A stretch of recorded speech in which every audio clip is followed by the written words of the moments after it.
My stepmom forced my dad to make me break up with my girlfriend for my brother.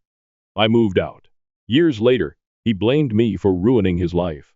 I, 32 male, have had no contact with my father's family in the past 12 years. And it all starts from his remarriage.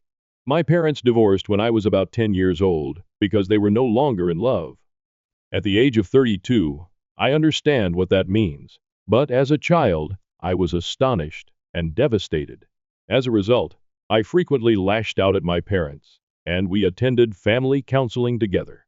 However, it just felt like my mother was trying to comprehend my point of view, whereas my father had a strong attitude of simply accepting life as it comes to you. As a result, I was closer to my mother than to my father, and I only spent a few months with him at a time. However, when I was 14, my mother died in an accident, forcing me to move in with my father.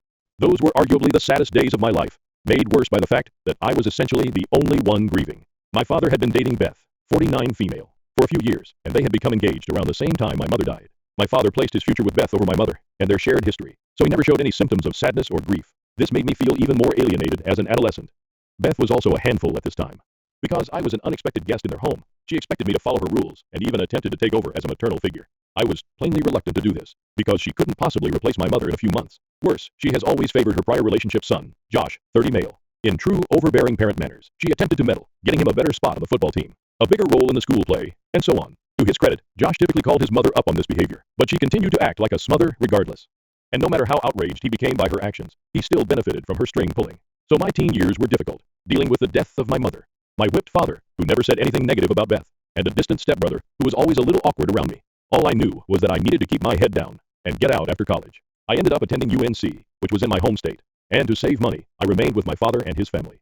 This was something Dad and Beth had agreed on, and it wasn't freeloading. I paid a little rent and helped with food. However, things became really tense when I began dating this girl, Laura, 31 female. During my college years, I used to bring her home frequently, present her to the family, and it was obvious that Josh had feelings for her. I didn't like it, and warned him in private to quit behaving creepy about Laura, but it was clear he still felt for her. At first, I assumed it was just a crush that would pass, but this guy had fallen hard. He was dropping grades in school, messing up his SAT prep, and acting like a lovesick puppy in general. To be honest, it was not my problem. I had attempted to be the responsible elder brother by not calling my girlfriend over, gritting my teeth about the fact that he was infatuated with her, and making no attempt to hide it. He didn't understand it, and he probably didn't want to. According to what I know now, Beth had checked in with her son owing to his strange conduct, and he had poured all his girl woes to her. Beth, after some mental acrobatics of her own, decided that I was too responsible for Josh's condition and instructed my father to present an ultimatum. My father sat me down one day and told me, "Son, we had agreed that you would stay with us during your college years. But something has come up. Beth and I believe you are diverting Josh with your hobbies and the friends you invite over. As a result, we need to reach a new agreement." When I heard this from him, I was perplexed. Without knowing the context, I assumed he was talking to my friends, who occasionally came over to play W1 games with me, or that I was playing music too loudly at night. I had no idea, so I asked him, "What do you mean, Dad? Are my buddies becoming a negative influence on Josh? I swear we haven't taught him anything bad, and we usually stay out of each other's way, correct?" He said, "Yeah, but that's not what I'm talking about. OP. I think you and I are both aware that Josh has strong feelings for Laura. We were thinking that you could end your relationship with her to keep the family at peace. I mean, we don't think a female should be more important than your brother's health, right?" I laughed aloud when I heard this. It was the dumbest thing I'd ever heard. Still chuckling, I answered, "Sure, Dad. Why don't I end a fantastic relationship? Because your child can't take no for an answer. I've already told him numerous times that he makes Laura uncomfortable, and I rarely invite her over anymore. What's the issue, anyway?" I knew he was skirting the issue, but I was beginning to suspect that Josh had gone overboard with the "if I can't have her, nobody can" attitude. Beth had undoubtedly requested Dad to talk to me about it, to placate her son, while also ensuring that he did not waste any more time on this girl. I'm not sure how they expected me to roll over on this. It escalated into a massive battle, and I decided to stay with Laura and move out of the house. I packed my bags one day and departed, changing my cell phone number in the process. I slept at a friend's apartment for a few days before moving in with my fiancée. Fortunately, I was in college on a scholarship, and my primary challenges were paying for rent and utilities. But I hustled and worked late to make it happen. At this point, all ties with my family had been severed, and the only people I consider family anymore are a few relatives on my mother's side. It's been 12 years since then, and guess what? Laura and I married, and we both like our professions and lives. In fact, we recently purchased our first home and are trying for a baby. I really believe that leaving my dysfunctional family was the finest decision I ever made. However, a few days ago, someone showed up at my home, causing me to spiral and reflect on my history. Josh found out where I lived and came over to see me, stating he needed to speak with me.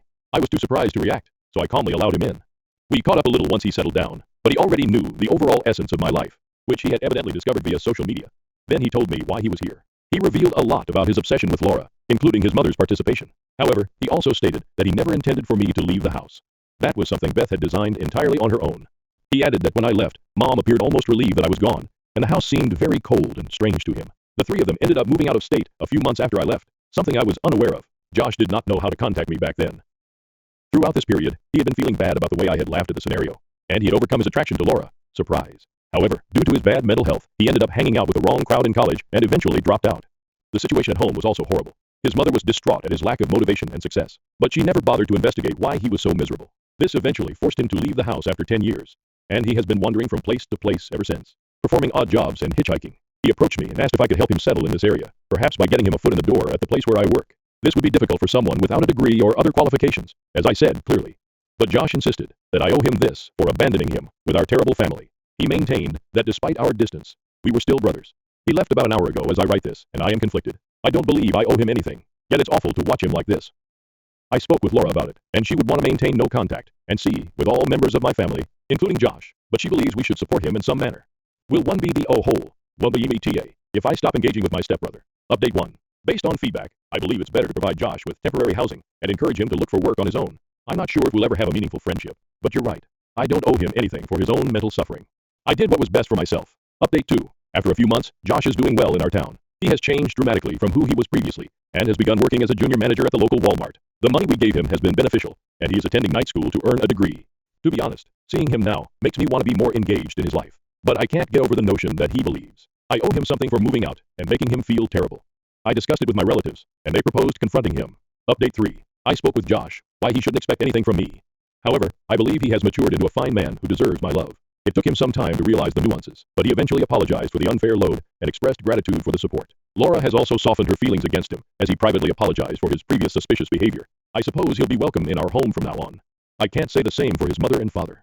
Lol, we both despise them. Not the whole, TA, but in my opinion, neither is Josh right now. Yes, he was fascinated with Laura, but Beth is the actual whole for allowing such behavior. NT, but I would still be cautious with your brother, not because he is doing anything wrong, but because both of you must work together to process the trauma of your narcissistic parents. I also feel like someone like Beth is difficult to cut off. So, is Josh in no contact, NC, with them right now? My best friend's baby shower turned into a nightmare when she announced that my husband was the father. What happened next shocked everyone.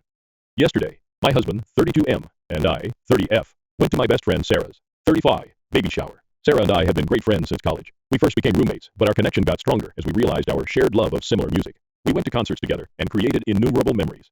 By our senior year of college, we were nearly inseparable, spending summers together in each other's houses whenever possible. After finishing our schooling, we pursued separate vocations. While I landed a highly sought-after position at a prestigious law firm, my ideal job, Sarah was unsure whether she wanted regular employment. Instead, she chose to look into social media as a source of income.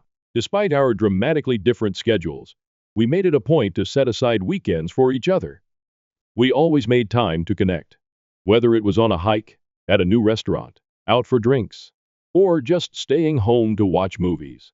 I first met Michael on one of our girls' evenings out. He was at his friend's bachelor celebration, and the moment I saw him, I knew he was the one for me. Although we often dispute over who fell in love first, the truth is that we both fell profoundly in love that same night. Fortunately, we've been blissfully married for 5 years, and it's been nothing short of ideal.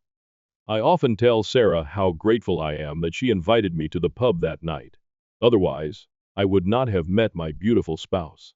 Sarah was unmarried for a few years, following my marriage before meeting her current spouse, Mark, and celebrating their second anniversary this year. 3 months ago, Sarah announced that she was pregnant, and I was overjoyed. I couldn't wait to watch my closest friend begin this new chapter in her life and hold her baby shortly. I was honored when Sarah entrusted me with organizing her baby shower because I would be the baby's godmother. After exploring numerous themes, we settled on yellow, Sarah's favorite hue. Throughout the planning process, I maintained regular contact with the caterer to ensure that everything was in order and that the cake arrived on schedule. As fate would have it, I had previously worked with the caterer for my brother's wedding, so it was easy to work with her again. On the day of the shower, we arrived early to ensure that everything was great. Mark met us at the door and informed us that Sarah was still getting ready. While setting up, I discovered that the cake was not centered on the table as Sarah requested, so I corrected it. Soon after, the visitors began to arrive, and I was delighted to see several of our old college pals. We hadn't seen one another in years, so we used the chance to catch up and discuss critical life updates. Sarah entered the room wearing a bright yellow outfit that matched her baby shower theme.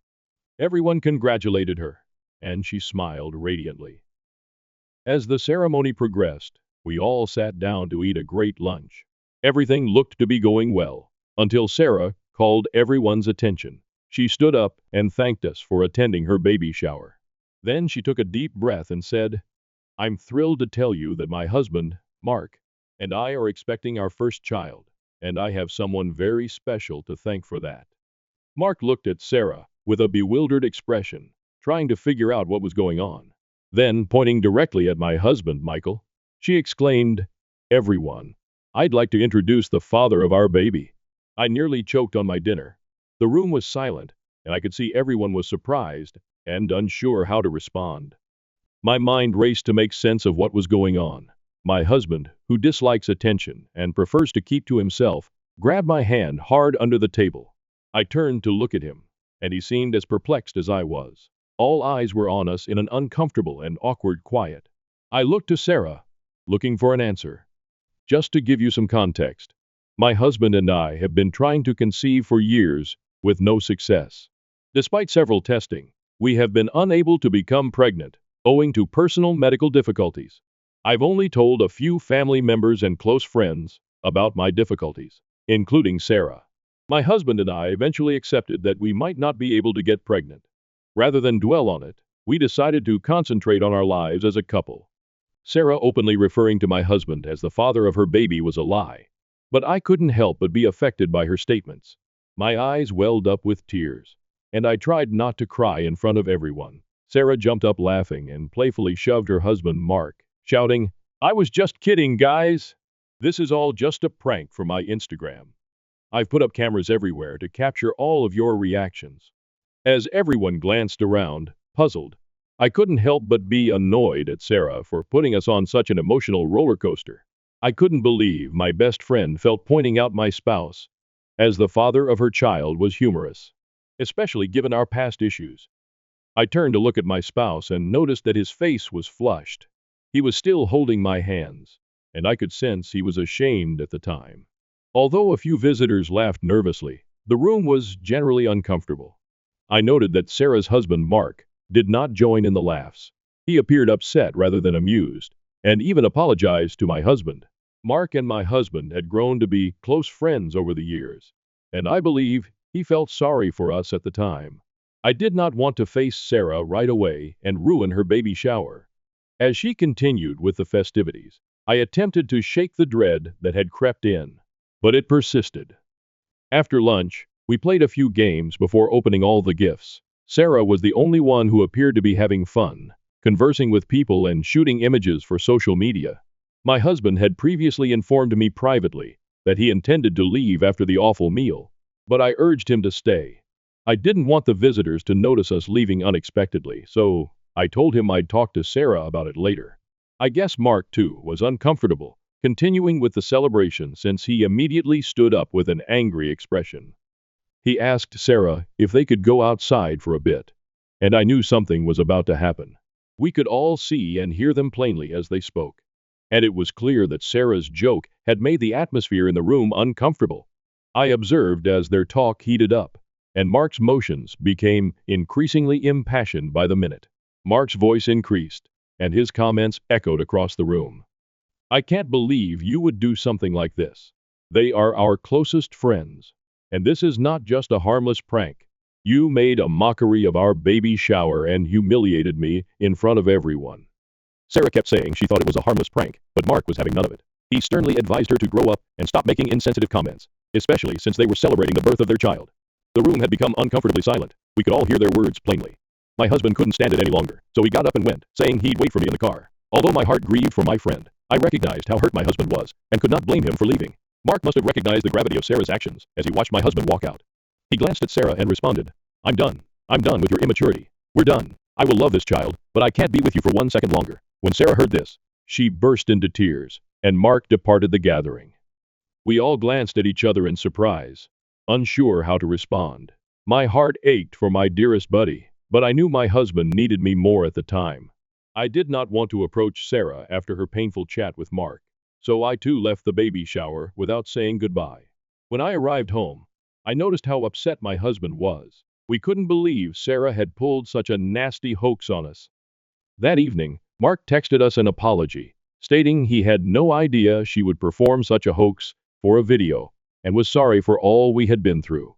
We were delighted he reached out because we didn't want to have any ill will toward him and fully understood his point of view. Unfortunately, I awoke today to multiple messages from Sarah. She said that she pulled the prank out of stress from her pregnancy and simply wanted to make a viral video for her Instagram. She stated she didn't understand why we were unhappy and wondered why I left without saying goodbye. Then she requested me to meet her today so that I could take her to her gynecologist visit. Starting to get upset again, I told her that I didn't find her joke amusing at all. I told her that what she did was rude and had made both my husband and me very uncomfortable. I also informed her that I needed some time away from her and would be unable to accompany her to her appointment that day. Sarah retaliated by labeling me a shitty friend for abandoning her at such a vulnerable moment. This message truly bothered me. I couldn't believe she'd say something like that just because I needed space. When I told my husband about Sarah's message, he was just as outraged as I was. He urged that we avoid interacting with her until she comprehended the gravity of her conduct. I decided to send Sarah one final message, informing her that I would not be speaking with her until she apologized to both me and my husband for what she had done.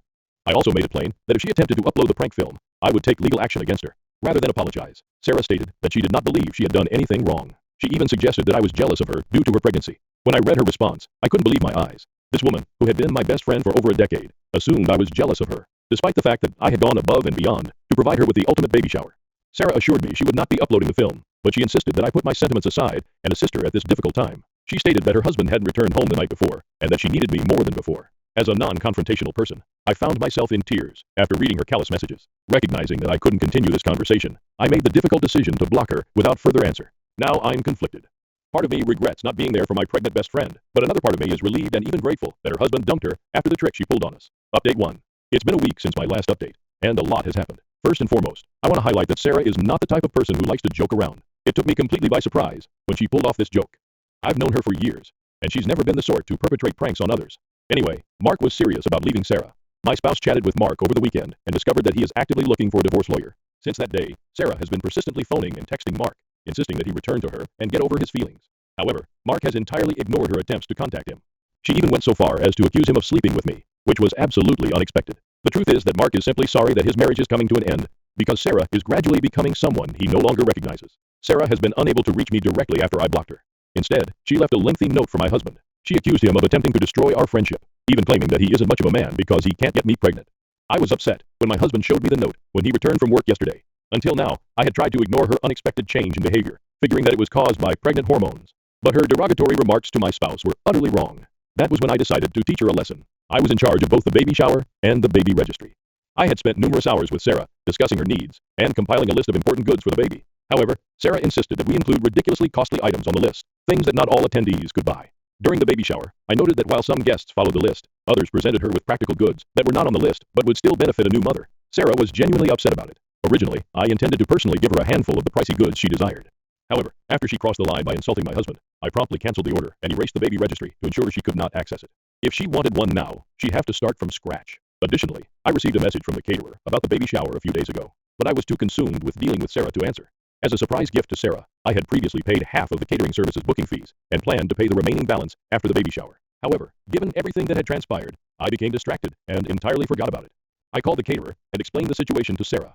I informed her that given what had happened, I would not be paying the remaining sum. The caterer was very kind and advised me that because Sarah had booked the catering service under her own name and had communicated with them prior to the baby shower, the final payment would be sent to Sarah rather than me. I was happy that I wouldn't have to spend any more money on someone who had publicly insulted us and continued to cause us harm with her harsh text messages. I also told my spouse what happened, and he found it humorous. Although I had pondered contacting Sarah in the previous few days, once she sent that letter to my husband, I realized that I had gone beyond the point of forgiving. I'm grateful to everyone who backed me and helped me recognize how harmful her conduct was. Looking back, I can recall several occasions when she criticized me, but I never paid much heed to them until now. Anyway, I'm going to remain positive and move on from this experience. I do not want to waste any more time or energy on her. Update 2. This woman is unashamed. Sarah sent me an email several days after I spoke with the caterer. As soon as her name appeared in my email, I knew she was back with her bullshit. In the email, she accused me of being cheap for not paying for the full food service, although knowing I could afford it. She stated I had always been arrogant because I was born into my family's wealth. And then she expressed her relief that I could never conceive. She went on to say that she had been using me for years to make her life easy. Then she repeatedly called me unattractive and implied that I was undeserving of my spouse. She also said that my husband married me just for my money, because I was too ugly to be with him. She then called me an expletive for allegedly putting a wedge between her and her spouse. Throughout the email, she used explosive profanity, essentially calling me every foul name under the sun. I showed the email to my husband, who quickly deleted it. Over the years, we've both gone above and beyond to assist this woman. We were there for her when she was single and distraught over several breakups. We brought her on vacation with us and even paid for her flight and hotel room on multiple occasions. My spouse had even assisted Sarah's parents by restoring their home and lending them money a while back. We'd always treated her like family. Furious, my husband immediately contacted Mark and invited him over for dinner to discuss the problem. When Mark came, we handed him the email, and his expression was utter contempt. He then gave us text conversations from Sarah, in which she used similar profanity and even accused him of cheating. We were deeply shocked by the gravity of the charge, as it was not something to be simply flung around or uttered in anger toward one's spouse. It was difficult to imagine that my former best buddy, whom I had just recently parted ways with, had changed so significantly. Mark told us that he was in contact with a reputable divorce lawyer. According to his lawyer's advice, he never responded to Sarah's texts, no matter how insane or cruel they were, and instead saved screenshots of everything she sent him. He also photographed the email she had sent me so he could show it to his lawyer.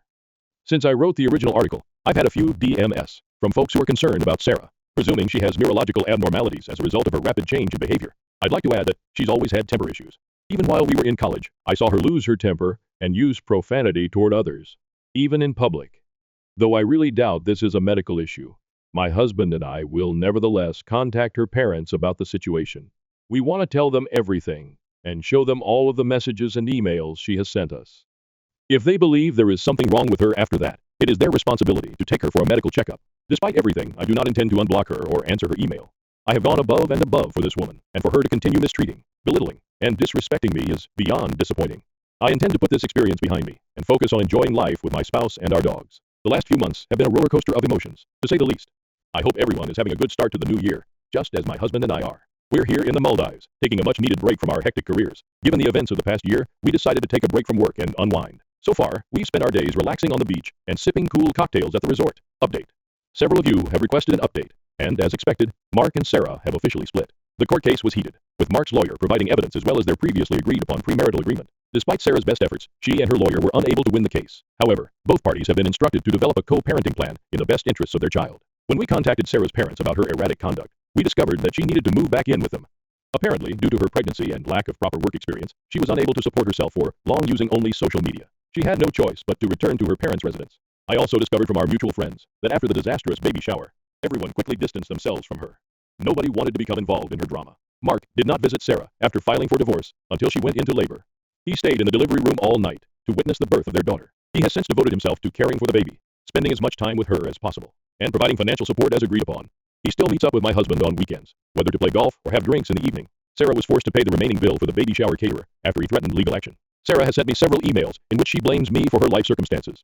Despite her parents subjecting her to numerous medical tests, she is completely healthy. As a result, there is no excuse for her immature behavior. Hopefully, for the sake of her daughter, she will strive to change and become a better person in the future. My husband and I did not let this situation affect our happy and healthy marriage. We moved on from it within a month and concentrated on our personal and professional lives. We still go on Sunday dates, just like when we first started dating. When I look at my husband, I still feel the same excitement and appreciation that I did when we first met. I'm grateful to be spending my life with him. I'd also like to express my sympathy to all the couples who have expressed their difficulties with infertility. I want you to know that's perfectly fine. Life takes its own course, and we must trust the journey. If you genuinely love your partner, there are numerous other ways to become parents. However, my husband and I are content with each other's company and have decided to spend the rest of our lives happily together. My girlfriend wanted an open relationship, so I watched her drift away, found comfort in her best friend, and took control of my own happiness. Hey, Reddit. I never thought I'd post about relationships, but I need to vent and maybe get some help. At 28 male, I thought my relationship with Sophie, 27 female, was secure until recently. After 3 years dating and 2 years living together, everything was great. Like I was covertly checking for engagement diamonds on my lunch break.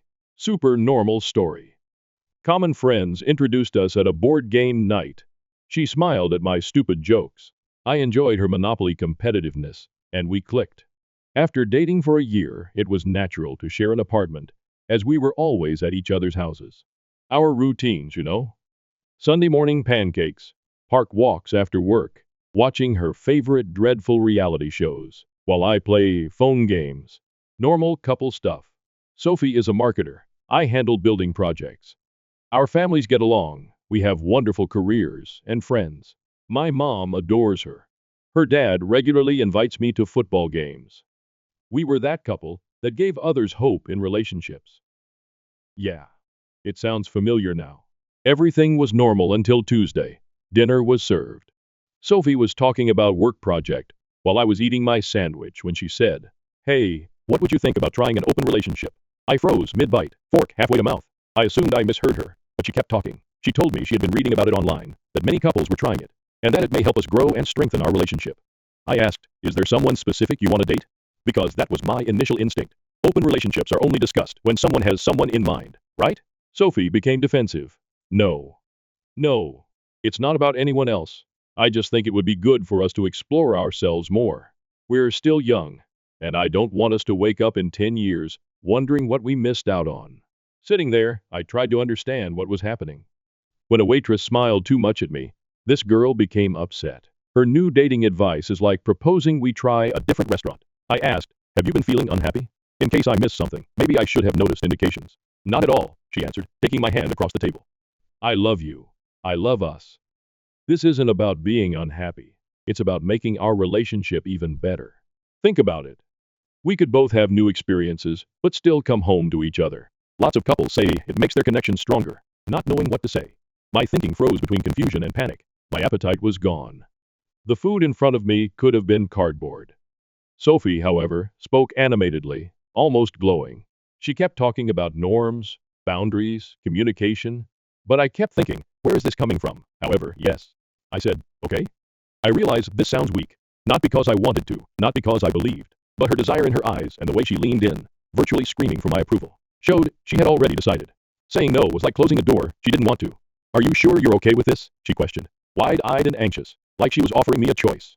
"We don't have to if you're not comfortable." I saw her desperate for my approval. I knew this wasn't a decision in the back of my head. Something was changing between us, like it or not. To find out what was going on, I had to play along. "No, it's fine." I nodded. "If you think it'll be good for us, we can try it." I entered something I didn't believe in, knowing I was losing her. She became thrilled and started talking about how we might set up dating app profiles together and how we should notify each other of upcoming dates, all of which she seemed to have already considered. I'm sitting there wondering, how long did she plan this? Rest of the night was odd. We watched TV as usual, but my mind raced. Sophie was cuddling with me on the couch, acting like everything was fine, like she hadn't just suggested changing our relationship. I kept wanting to return it and tell her I wasn't happy. I had no idea how. Every time I saw her browsing through her phone with a smile, I felt like I had made a big mistake. That night in bed, I couldn't sleep. Sophie lay cold next to me, serene, while I glanced at the ceiling, wondering what I had done. Part of me wanted to wake her awake and tell her I didn't want to share her. Some part of me was afraid. I was afraid she would do it or leave me if I said no. As I laid there, I reviewed our recent conversations to see if I missed any indications. Is she bored? Was I insufficient? Was someone else there? I had no responses to the inquiries that kept coming. Little did I know, this was just the start of the chaos. Sophie asked me to assist pick photographs for her Tinder and Bumble profiles, all evening. Like a lover would, she asked me to take new photos of her. Yes, seriously. I took images of my girlfriend to make her look good to other males. I created my own profile to demonstrate my effort. My heart wasn't in it. Writing a bio felt awkward and false, every time.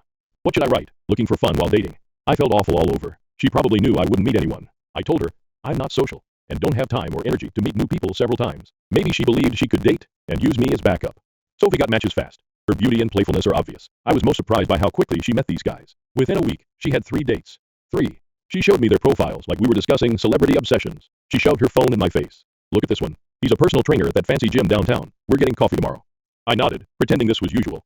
I felt queasy the first time she got dressed for a date. I had never seen her black clothing before. For this, she bought new outfits. She did cosmetics for an hour. She twirled as she left our bedroom. "How do I look?" she exclaimed. I said great, knowing that dress probably cost more than she spends on our date nights. She returned home late that night, laughing. I feigned asleep when she went to bed, but I heard her texting for an hour. She hummed while preparing coffee the next morning and pretended everything was wonderful. I noticed her schedule. Monday involved coffee with the gym guy. Wednesday supper with a lawyer. A food truck owner, and I had drinks Friday. The range was intriguing. She always came home looking like she had the time of her life. I checked the Instagram locations she tagged. Not my proudest moment, but I needed to know the truth. I drove by the restaurant where she stated she was eating one night. She was at the bar with a tall suit-clad man cracking up. She held his arm and looked at him like she did at me. Distance between us. Her change at home was worse than seeing her with these guys. She spent less time with me. No more cuddling. She texted constantly. Sunday pancake ritual? She was meeting the girls for brunch. I once discussed it with her. "Don't you think you're going on a lot of dates?" I asked casually. She looked at me like a fool. That's the whole point of an open relationship, isn't it? To meet new people and have experiences? You should try it too. I can help you with your profile if you want. But I didn't want profile aid. Please return my girlfriend. I wanted the person who used to love ordering pizza and watching lousy movies with me. Not this new version who always dressed up and left. She was getting ready for date number 6 or 7 one night. I lost track. I couldn't stand it. I went on a walk to clear my brain and ended up at this picnic spot. I sat there for 2 hours, contemplating how quickly everything had fallen apart. Sophie's messages buzzed my phone. Hope you're okay. Don't wait. Have such a great time. She twisted the knife with each message. She tried to tell me about her date the next day, how hilarious he was, and how he took her to this great new restaurant. Standing, I left the room. Following me, she seemed bewildered. I thought you were okay with this? She asked, shocked. Yeah, maybe I'm not, I answered. But you could be dating too. You're choosing to stay home and be miserable. That's when I understood she didn't understand. She didn't get that I didn't want additional dates. I wanted her old self. He liked our boring normal existence together. 3 weeks had passed since she started this open relationship thing. 3 weeks of watching her dress up for other guys and lying awake wondering where she was, what she was doing, and who she was with. My thoughts went crazy for 3 weeks. I assumed she'd understand how foolish she sounded. I kept waiting for her to wake up and realize how ridiculous this was, and what she was throwing away, but she didn't. Without hesitation, not guilty. She took pride in it. She moved around like she had discovered a higher level of dating that we were too foolish to understand. Worst part? I couldn't comprehend why. It seemed she liked me. Why burn it all down? Why say we didn't have enough? It finally clicked. This was unfixable. No return. The end was irreversible. For once, I wasn't sure I cared. I was inspired by the thought of her living her life carefree while I was drowning in it. I wanted her to regret everything. Show her what she threw away. I had no plan yet. I knew I wouldn't suffer while she had fun. I didn't know what to do next, but I needed to chat. Someone who would realize how messed up this was. Emma started visiting more often. Emma, Sophie's best friend since college freshman year, was Emma. She came to movie nights, helped us move furniture, and brought soup when someone was sick. One of those genuine people, you know? Being a kindergarten teacher suits her because she makes everyone feel heard and important. I always saw her as Sophie's friend. Though pretty, long brown hair, green eyes, constantly smiling. I put her in the buddy zone. In addition, she had dated Mark for 2 years. However, they split months ago. She first came over after Sophie started her open relationship to borrow mixing bowls for a birthday cake. Sophie went out with a new guy, and Emma sensed something was up with me. You look terrible, she stated directly. What's going on? Although I didn't intend to tell her everything, it happened. How Sophie announced open relationships to me. How she dated various males, practically every night. I felt crazy witnessing it all. Emma sat, listening, truly listening, not just waiting for her to speak. She shook her head after I finished. Not an open relationship, she remarked. That's just Sophie doing whatever she wants without caring how it affects you. Something about hearing it from someone else made me less insane. After that, Emma visited more often, generally while Sophie was dating. Watching movies, ordering takeout, just hanging around. Talking to someone was nice. Someone who understood us and the situation. Confession: Emma appeared concerned one night, after Sophie had been exploring for a month. I saw her fiddle with her jewelry when she was concerned. I need to tell you something, she whispered from across the couch. And it might make things weird, but I can't keep pretending. My stomach flipped strangely. Maybe I knew what was coming. I've had feelings for you for a long time, she replied, holding her hands. Like, since before you and Sophie even got together. But you were with her, and she's my best friend, so I never said anything. I started dating Mark, hoping it would help me get over it. But, she replied, it didn't work. I sat there trying to comprehend. Emma, kind, funny, lovely, had affections for me. How could I miss that? She assisted me in Sophie's gift selection. Sophie, who was undecided about a meaningful relationship with me. Sophie seldom texted to check in, but Emma made me homemade chicken soup when I was unwell. Was I blind the whole time? You don't have to say anything, she said hurriedly. I just needed you to know. Watching Sophie treat you like this, seeing how much it's hurting you, it's been killing me. You deserve better than this. I regarded her, really regarded her. Her eyes shone in that modest green sweater. Her hair was in an easy, sloppy bun that made her seem prettier. I was puzzled how I hadn't noticed before. Still, Sophie's actions haunted me. She believed I'd wait like a devoted idiot while she walked around with multiple guys. Like I was a safety net. Available whenever she was bored. It was her biggest error. She was out there doing what she wanted, assuming I'd be there when she returned. Nah. For me, that chapter ended. I no longer followed her rules. My game was personal. I shot my shot. I breathed deeply, feeling that shift. The moment when I took charge. Emma, I said, surprised by my steady voice. She sat closer on the couch. I know this is complicated. I know I'm probably making everything worse by telling you this, but seeing you so unhappy these past few weeks, I just couldn't stay quiet anymore. She kissed me, leaning in, kissing me. Should have stopped. I should have considered Sophie, our friendship, and how complicated this would be. So I kissed her back. Not simply a kiss. We slept together. This was different. Emma noticed me. She liked me. She noticed my countenance shift, inquired what I was thinking, and cared. After resting in the dark, I processed it. This had gone far. How everything changed. Knowing I slept with my girlfriend's best friend. It should have felt like crossing a line, but all I could think about was how good that felt. This was no meaningless rebound. An impetuous mistake. She turned, raising herself on her elbow, looking at me. "What are we going to do?" she inquired quietly but steadily. Staring at the ceiling, I sighed. I should have replied. I should have felt guilt, conflict, etc., etc. I only felt relief. After weeks of choking in Sophie's wreckage, I could breathe. "I don't know," I said. Emma paused, then asked, "I don't regret it. Do you?" That insane thing? I didn't. Not even briefly. I saw things clearly for the first time since this open relationship tragedy began. Our demise wasn't my fault. I did not break trust. Maybe I deserve someone who wants me. Just me. "Sophie's going to lose it when she finds out," remarked I. "Probably," Emma said. "But isn't it funny how she thinks it's perfectly fine for her to date other people, but the idea of you doing the same would drive her crazy?" It was her point. And then I thought, maybe Sophie should take her medicine. I didn't tell Sophie about Emma immediately. Part of me wanted to watch her reaction to hints first. Maybe that was petty. After seeing her show off with different guys for weeks, I thought she deserved to experience that. After Emma left, Sophie returned from staying at Jessica's place. Jessica was probably Jason, but whatever. She chatted about her girlfriend's night while pouring coffee. The first hint was dropped then. "Oh, Emma stopped by last night," I casually said. "We had a really good talk." Sophie's coffee pot grasp froze. "Emma was here?"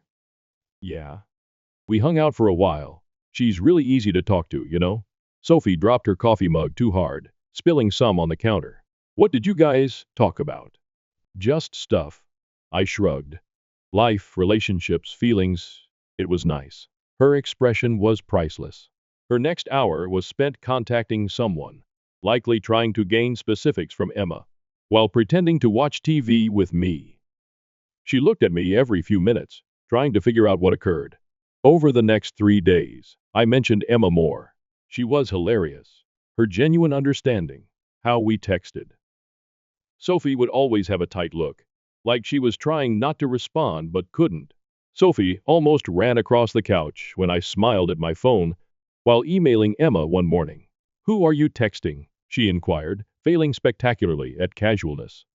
"Just Emma," I said. "She's really into this new show I recommended." Sophie tried to grin, but seemed in anguish. "You guys have been talking a lot lately." "Yeah, she's great to talk to. Really gets me, you know?" Sophie started checking my phone when I left it sitting around. She thought she was sneaking, but I caught her browsing through my texts when I was in the bathroom or kitchen. The amusing part? I removed all Emma-related evidence. I left enough pleasant texts to make her suspicious and insane. Sophie began appearing at my known locations. I would mention getting coffee at this cafe near work, and she would simply show up. Or she would arrive an hour after I said I was meeting friends at a bar, saying she was in the neighborhood. Best part? Self-date cancellations began. She suddenly came home more. "I want to watch movies. Cook dinner together?" It was like witnessing someone mark their territory without acknowledging it. She came straight out with it after many attempts to get closer, which I always blocked. "Are you seeing someone else? Isn't that kind of the point of an open relationship?" I ask. "To see other people? Yeah. But who is it? Is it Emma? Are you sleeping with Emma?" I only answered, "I thought we weren't supposed to share details about our other partners." "Isn't that what you said when I asked about your dates?" Sophie faltered. She looked at my Instagram followers, likes, and online interactions. She obsessively read Emma's social media posts and stories. Emma's coffee shop selfie was the final blow. "Coffee establishment, where I have my morning coffee." Sophie rang me immediately. "Are you with Emma right now?" "Sophie, I'm at work. But you always get coffee at that place in the morning. Did you meet her there?" Let her panic, then said, "That coffee shop has, like, 1,000 customers every day. People can go to the same coffee shop without it meaning anything." Sophie wasn't convinced. She often asked where I was heading, the person I saw, what I did. She demanded to know my every move after weeks of arriving home late from dates and never telling me who she was with. Emma laughed at Sophie's behavior when I told her. We met discreetly at her house so Sophie wouldn't see us. I quickly lost my doubts about hooking up with her and felt justified. She really can't handle not being in control, can she? Emma asked one night while we sat on her couch. Okay. Nope, I said. And the best part? She can't even complain about it, without admitting she never actually wanted an open relationship. She just wanted permission to cheat. Sophie switched tactics. One night at home, she dropped a bomb that changed everything. Closed relationship proposal. I think we should close the relationship again. I saw Sophie sit on our couch, appearing serious and anxious, telling me we should focus on us again. The same person who had been dating randomly for weeks was now sitting there, acting like she was helping me. I think we've explored enough, she murmured, taking my hand, pulling it away. We could go back to how things were before. Just you and me? It made me laugh. Just you and me? Like the past few weeks never happened? Well, yeah, she answered, confused by my response. Isn't that what you wanted? You haven't seemed happy with the open relationship. I quit playing games then. You're right. I haven't been happy. Watching my girlfriend go on dates with a new guy every other night, while barely acknowledging my existence? Her face did this odd thing, because she wanted to look empathetic, but failed. I know it was hard for you, but that's why I'm saying we should close things up again. We can work on ourselves. Work on us? I repeated. Like how you've been working on getting to know half the guys in this city? That's not fair, she defended. You agreed to the open relationship. You could have been dating too. Oh, I have been, I responded, observing her look. I've been seeing someone. Sophie paled. Really pale. What? Who? Does it matter? Isn't that what you wanted? Both of us are exploring and having new experiences. She leaped from the couch. Of course it matters. Who the hell is it? How long? Her eyes expanded. It's Emma, isn't it? I sat and let her spiral. She ran her hands through her hair and paced our living room. It is Emma, isn't it? That's why you've been talking about her so much. That's why she's been avoiding my calls. My best friend? Leaning back. Really funny how you're allowed to sleep with whoever you want, but the moment I do the same, it's a problem. But it's Emma, she cried. She's my best friend. You can't sleep with my best friend. Standing, I looked her in the eye. Actually, I can. And I did. Sophie froze. She looked at me like she couldn't believe what she heard. What did you just say? I slept with Emma multiple times, actually. And you know what? It was great. She actually cares about my feelings, which is more than I can say for you lately. Sophie's face turned from disbelief to wrath in 2 seconds. You're lying.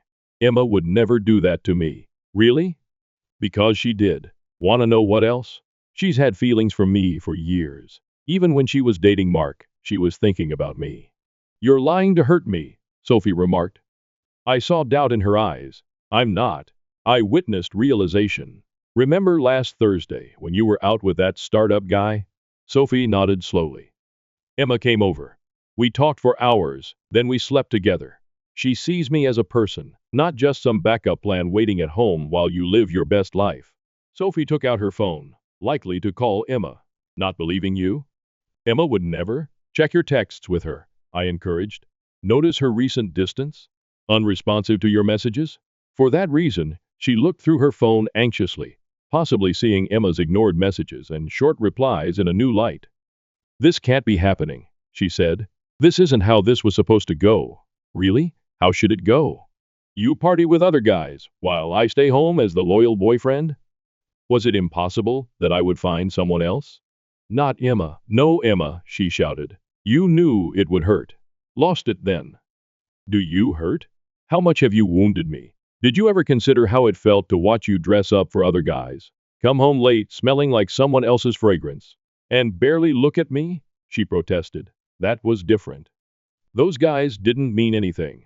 That improve it? While you had meaningless hookups, I developed serious affections for someone. I wanted to drop hints to make her feel the heat she gave me. Staring at me, she paused. Real feelings? Yeah, true sentiments. Emma and I go beyond physical. We chat. We chuckle. Really care about each other. When was the last time we talked about something other than dating or new experiences? Sophie slumped defeated on the couch. What are you saying? Wanna be with Emma? This open relationship situation revealed my true desires. This person doesn't ignore me. Then she cried. Big dramatic sobs would have worked on me a month ago, but all I could think about was how she hadn't cried over how much she'd wounded me. She sobbed. We can fix this. We can go back to how things were. Shaking my head. We can't. Because now I know what it's like to be valued. I won't settle for less. Sophie did something unexpected then. She stormed out with her keys. I'm going to Emma's place to sort this out once and for all. Sophie slammed the door, so I grabbed my phone to tell Emma. I told her Sophie was coming, and she said, let her come. Emma's always been serene. Nothing shakes her. I offered support by coming over. No, Emma responded. I must handle this. 10 years is my best friend. I spent the next hour pacing around our apartment, checking my phone every 2 minutes. It felt uncomfortable, like when a storm is coming and the air gets thick. Emma called finally, shakily. She came screaming, Emma said. My neighbors undoubtedly heard everything. She kept screaming about how I betrayed her, was a bad friend, and planned this. You said what? He told her the truth, that I had feelings for you for years, but never acted on them since she was my friend. Watching Mom treat you like garbage these last weeks made me realize she never deserved us. Our relationship wasn't intended, but I don't regret it. Sophie didn't like that. She tried to force into my apartment, stating she needed to see whether you were there. She accused me of hiding you when I blocked the door. She's completely lost it, Emma added. She listed all the random occasions we hung out to illustrate we'd been sneaking around for months. She even mentioned your couch moving help last year. Like when she was too busy working to help? Sophie seemed to think any encounter with Emma and I was evidence of an affair. Emma brought me soup when I had the flu. A cover for hooking up.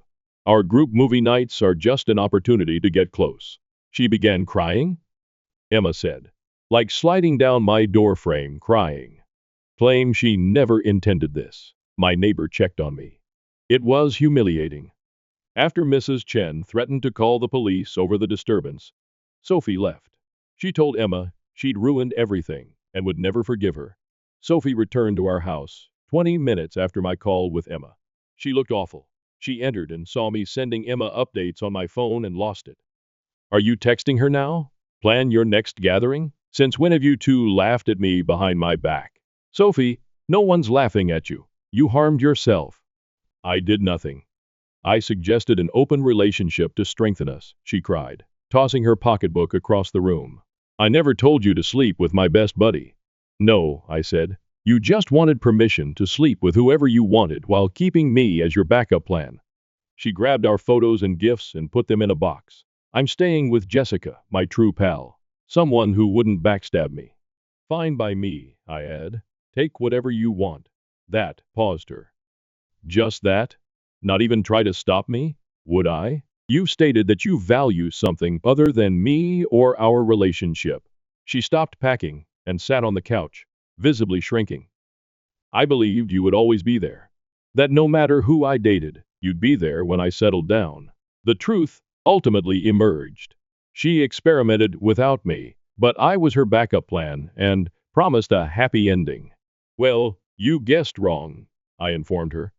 I'm not a puppy waiting by the door while you have fun. I have emotions. I deserve more than second place. But you weren't my second pick. I adore you. No, Sophie, you adore having me around when convenient. Differences exist. Her wailing resumed, but I didn't feel anything. Not wanting to soothe her. Not guilty. Nothing. Emptiness. I'll get the rest of my stuff tomorrow, she said, taking up her box. I can't be here right now. After she departed, I called Emma. Just hearing her voice calmed me. That night, we chatted about Sophie, ourselves, and the future for hours. Some of their mutual friends were already taking sides, with most dubbing Emma a backstabber, without knowing the full tale. I don't care, she said. Think what you want. I know reality. In my half-empty apartment, I noticed Sophie's stuff were gone. I was relieved. Like I could breathe again. I urged Emma, come over. Settle with me. Yes, she agreed. I was done caring. The next morning, Sophie picked up her items. She brought Jessica and two other unfamiliar pals. Sophie had told them her story, so they looked at me like I was the bad person while helping her pack. I bought your Xbox for your birthday, she remarked, unplugging it. Fine. Take it. I didn't care anymore. Emma arrived halfway through packing after reading between the lines when I texted her about coffee. Sophie's pals whispered when Emma entered, but Emma ignored them and offered me my coffee. Really? You'll show me this? Sophie snapped. Emma remarked, nobody's flaunting anything. I'm just here to support my boyfriend. Neither of us had used the word before. Sophie appeared slapped. Packing got faster after that. Sophie's companions rushed around gathering belongings, likely to get her out before another meltdown. After finishing, Sophie stood in the doorway. I really loved you, she whispered. No, I said. You liked having me on call. Differences exist. Emma helped tidy up after they departed. You okay? She questioned, watching me put Sophie's stuff in a donation box. Yeah, first time in months I am. 2 weeks later. Life has changed since then. Better. Emma and I are doing things right but slowly. We had coffee at Sophie's favorite restaurant last weekend and saw other pals. Ignored us completely. Emma smiled and squeezed my hand. Sophie continues to tell everyone how I cheated. Emma betrayed her, and we always desired each other. Some believe her. Important people don't. Emma brought over her kindergartner's artwork to decorate my fridge yesterday. Too empty, she said. I noticed something in those crayon drawings. This is my wish. Someone who notices details. Who cares about warming my place? Who brings coffee because I didn't answer her text? Instead, I graded Emma's class papers while we watched her new favorite mystery show. Simple, normal, real. Looking back, Sophie's open relationship suggestion was almost helpful because that wasn't a good idea, but because it revealed my ideal companion. Someone picks me first, not just when convenient. The thing about life, the worst choices can lead to the best locations. For me, to the proper person. She was always there. Edit. Thanks Reddit for your support. Emma is reading this over my shoulder, chuckling at my description of her. She's constantly happy. By the way, she says hello. A player's mom nearly ruined my D&D game, but instead led me to love, friendship, and a new role as Uncle Caleb in a found family. Original post, September 13th, 2024. I run 2D games. 1. I run at a local game shop. It is family friendly, and I welcome anyone who can behave and take a shower. Second game is run at my house with me and my 4 oldest friends. We get drunk and screw around in the campaign. It's a campaign we have been running since 5E first came out, and is very much built around our terrible humor. Very not public play space friendly. New player is a nice 9-year-old kid named Simon. He loves playing in my public game, and found out I run another game. Asked if he could join, and I told him it wasn't really open to new players. He was cool about it.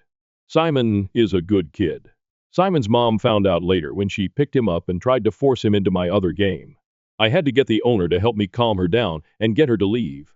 Simon was in tears, apologizing. I felt so bad for him. Owner told mom if she ever set foot in his store again, he'd ban her and Simon from the store and get the police involved if he had to. She left in a hurry and almost boned a car in her rush to leave. Simon's dad drops him off now. He came to me and the owner and begged for our forgiveness.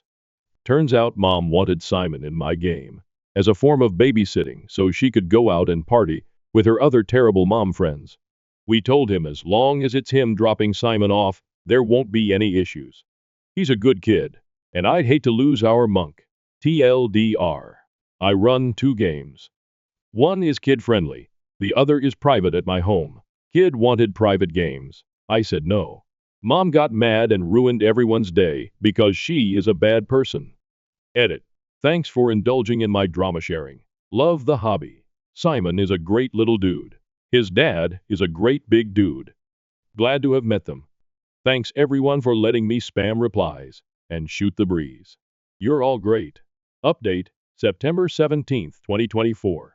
If I have any updates on things I'll post on my profile, so as to not spam unrelated things on various subreddits. Original post here. Hey everyone. It has been pure chaos the last few days, but after everyone was so nice, I figured I'd let you guys know what has happened, since it's mostly good news and should put some minds at ease. I ran into Simon's dad and his sister Anna at the store, and they invited me out to lunch to chat. Simon's doing pretty well, all things considered. Dad says he and Mom were already most of the way through the divorce process, but he and his almost ex-wife agreed to keep it quiet until they had finalized some agreements. Mom showed her ass yet again and basically admitted she didn't want Simon very often and negotiated for some money in exchange for giving full custody to Dad with a few holiday visitations. If she can make it. She's moving a few states away to live with some of her friends from college. He doubts they see her more than once a year, if that. He said it went as well as he could have hoped. He's just glad it's almost over. Auntie Anna, as Simon calls her, is Dad's sister. She's stepping in to help with Simon while Dad juggles everything. She brought him to the shop this weekend, and she hung out by me while I ran the game so she could learn. Everyone had a good time.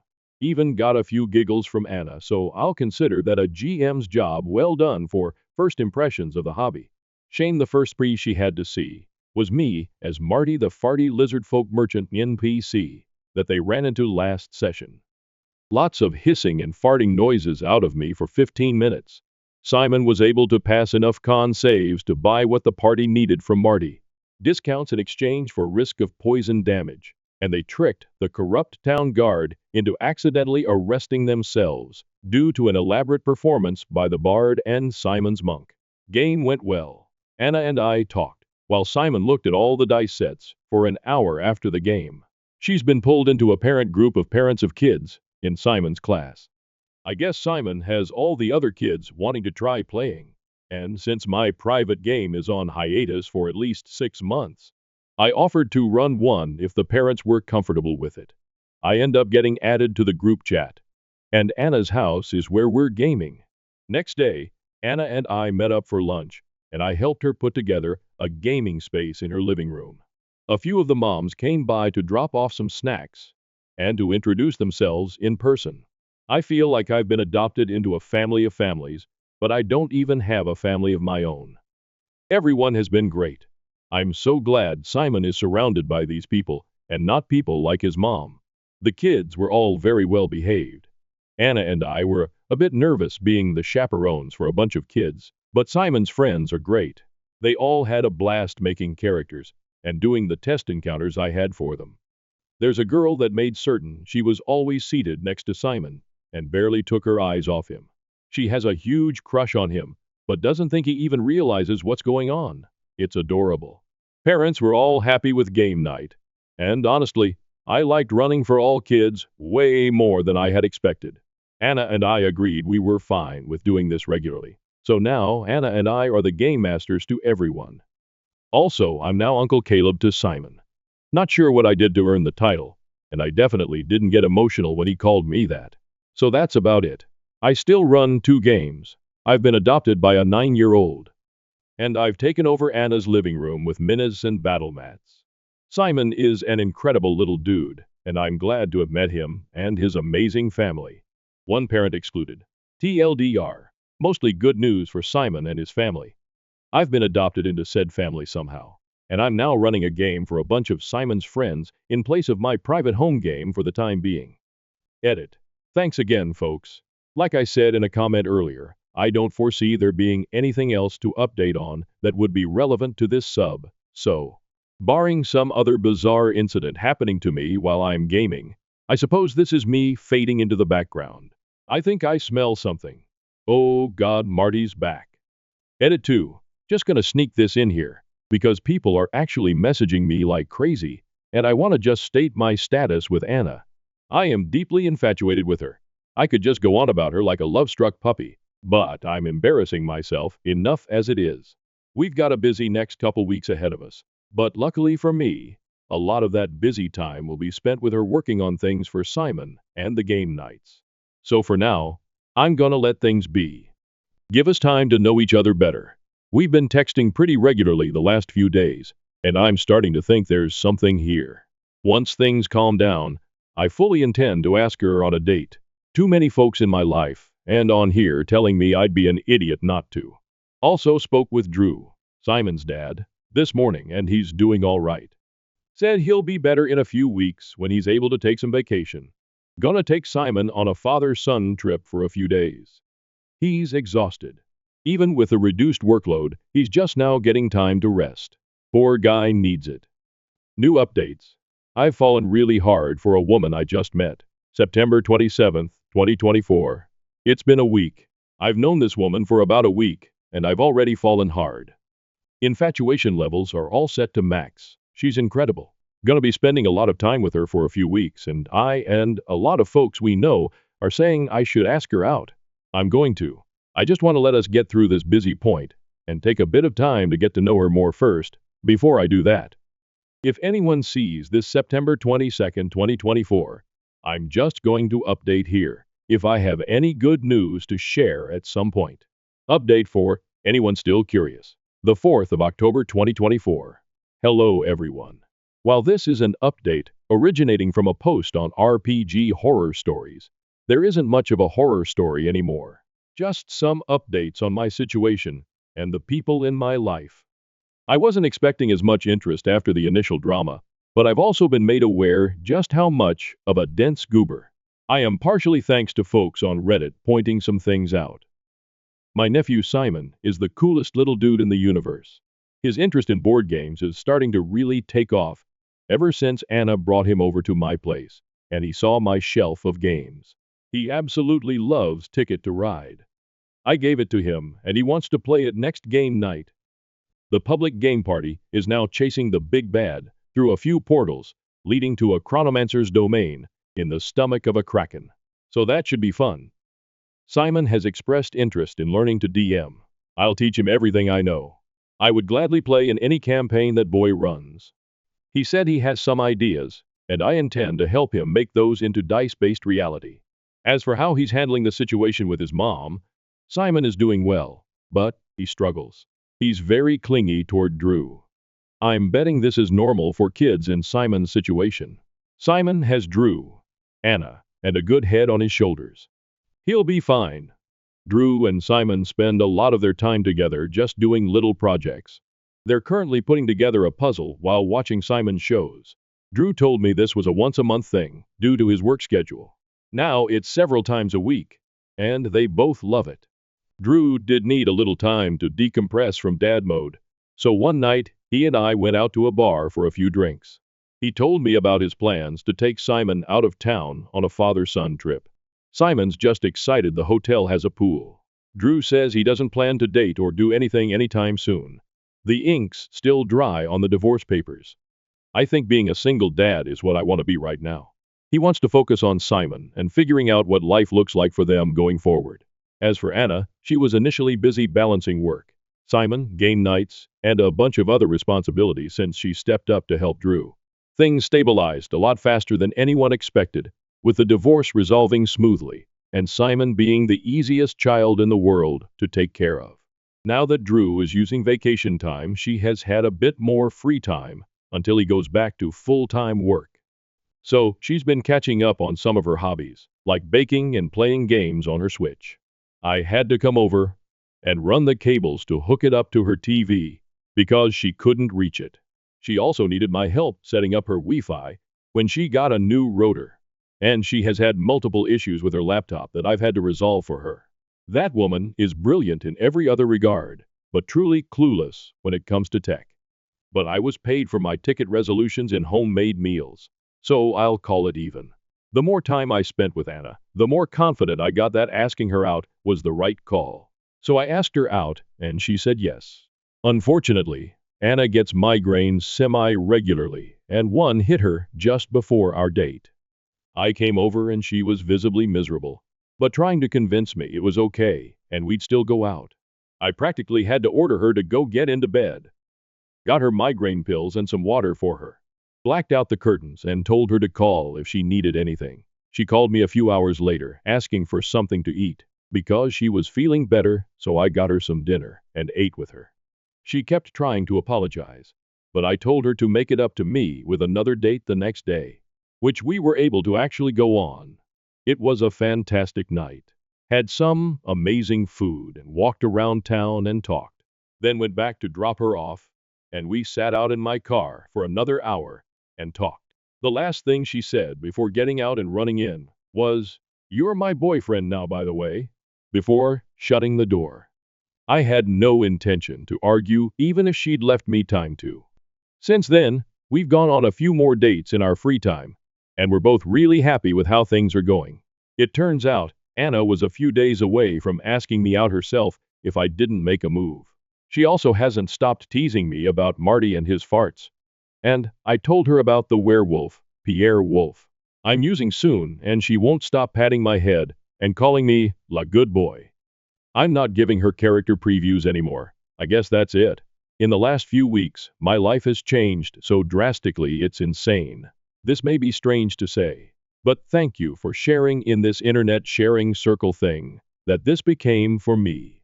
I ended my relationship after my ex secretly bought an $87 truck, and now he has also returned it. I'm very annoyed. He didn't even speak to me about it. We had so many discussions about moving in together, getting married, and then he goes and purchases a truck, $2K more than his yearly salary. If you're asking how a truck can be $87K, that's the price you get when you put every addition you want on it. He showed me the truck, expecting me to be excited, and I was livid. When he bought this truck, we were only a month from moving in together. We got into a bad argument where he told me it was his money and he could do whatever he wanted with it. So I said fine, and I told him I'm not comfortable moving in with him anymore. I asked my landlord if my apartment was still available and if I could renew my lease, and they said yes. Now my F is saying he can't afford his place and his truck. I don't feel bad. You should have thought of that before buying something so expensive without talking to your GF of 2 years. I have had some of his friends reach out to me and say I should support him, and one even says that I'm not loyal. And this shows I wouldn't support him if we were married, since I run away when finances get bad. That's bullshit. He didn't lose his job or get hurt. He bought an expensive item without discussing it.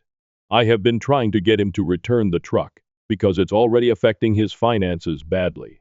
He has only had this truck for 2 weeks, and he is worried that in the next month or two, he won't be able to cover all the expenses he usually has. This past weekend, we had another argument, and I think our relationship is going to end. I'm not helping him pay for this truck, and I'm not moving in with him. I have asked for a break and will be thinking about what to do. Edit. I appreciate the different opinions everyone has given me. I have a lot to think about. To answer 2 questions, no. He doesn't need the truck. He works from home, and if he has to check in at work, he has an office. Also, his friends and their girlfriends know about this issue because he asked for their views when we went to a get-together last week. Only 2 GFS reached out to me to tell me I wasn't being supportive. The others have minded their business. Comments. Comment 1. Good job recognizing a bad situation when you see one. This dude fully expected you to supplement his lifestyle after moving in together. All his money would have gone to paying that truck, leaving you stuck with the lion's share of the bills. And that's why he's panicking now. Stay in your own apartment, OP. Comment 2. And he had the audacity to say that it was his money, and he could do what he wanted with it knowing full. Well, he would have to live out of the truck if OP didn't supplement for him. Really tells you what he thinks about OP's money, that it's his money too. Entitled ass. I would dump him so hard. Comment 3. Reeks of my money is mine, but your money is ours. Dump any moron who spends $1,700 a month on a 5-year loan for a toy while being unable to make rent. Update. 6 days later. Yay. So I broke up with him mainly because I realized we aren't financially compatible. Before I go into what happened, I do want to say something. I understand we weren't married, but we were both moving together into a new place and had several discussions about this move and our plans for the future, including marriage. For the people private messaging me saying it's his money and he can do whatever he wants, or you're only 2 years into a relationship, you're not a wife. I know that, and I have never asked what is in his bank account or told him what to do financially. I'm aware it is his money, but I also know his financial situation and he was making decisions without my input that, if we were to stay together, would not only affect him, but also our relationship and our financial situation for years to come. I will die on this hill. This is not okay. And if it's okay for you, that's fine. But for me, if we make a financial plan and you make a huge decision without me, I won't be okay with it. And that's a big reason why I backed out of moving into a new apartment with him. I would have never made a decision like this without his input at all. The main reason why we decided to move in together was to take the next step in our relationship, but also to pay down our debts. I now have 22K debt from student loans and a car. When I met him, though, it was around 60Ks, and I was basically living on credit cards. Within the first couple of months of us dating, I saw how hard he worked, and with a salary of 85Ks, he was making huge progress in paying off his loans and credit cards. On my end at the time, I was only making 50K. I honestly saw his work ethic and was like, wow, and got serious about my debt. I got a second part-time job where I was making 32K a year, bringing my salary to 82K. I did that so that I could pay off my debts faster, but also so that we could be on equal footing when we moved in together, and he didn't have to pay significantly more in living expenses than me when he had more debt. We did a complete budget months before we moved in together and realized that we would each have $700 extra a month to put towards our own individual budgets. This is why the purchase of this truck was so surprising to me.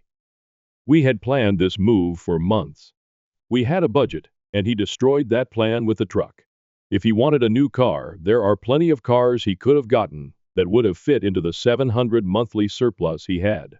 Anyway, for the past few days before we broke up, he tried to show me that this truck was a good financial purchase, and we could still move in together. He told me that he had actually budgeted for this, and could show me how he could afford this. I wanted to hear him out, so I went to his place, and he had two budgets. He said he had been thinking of getting this truck for some time, and he had worked out a budget beforehand. He showed me the first budget, and after his truck, insurance, expenses, and his debts, he was left with $115 for the month. I noticed with the first budget, he didn't include groceries, his hobbies, going out, or even gas for his car. I asked him how $115 was enough to live off of for an entire month. I asked him how he could afford all of this in his truck, and if he planned to give up some things. He said no. He didn't plan to give up anything, and that he could make everything work in his budget. I asked him, what if he had an emergency or needed gas for his truck?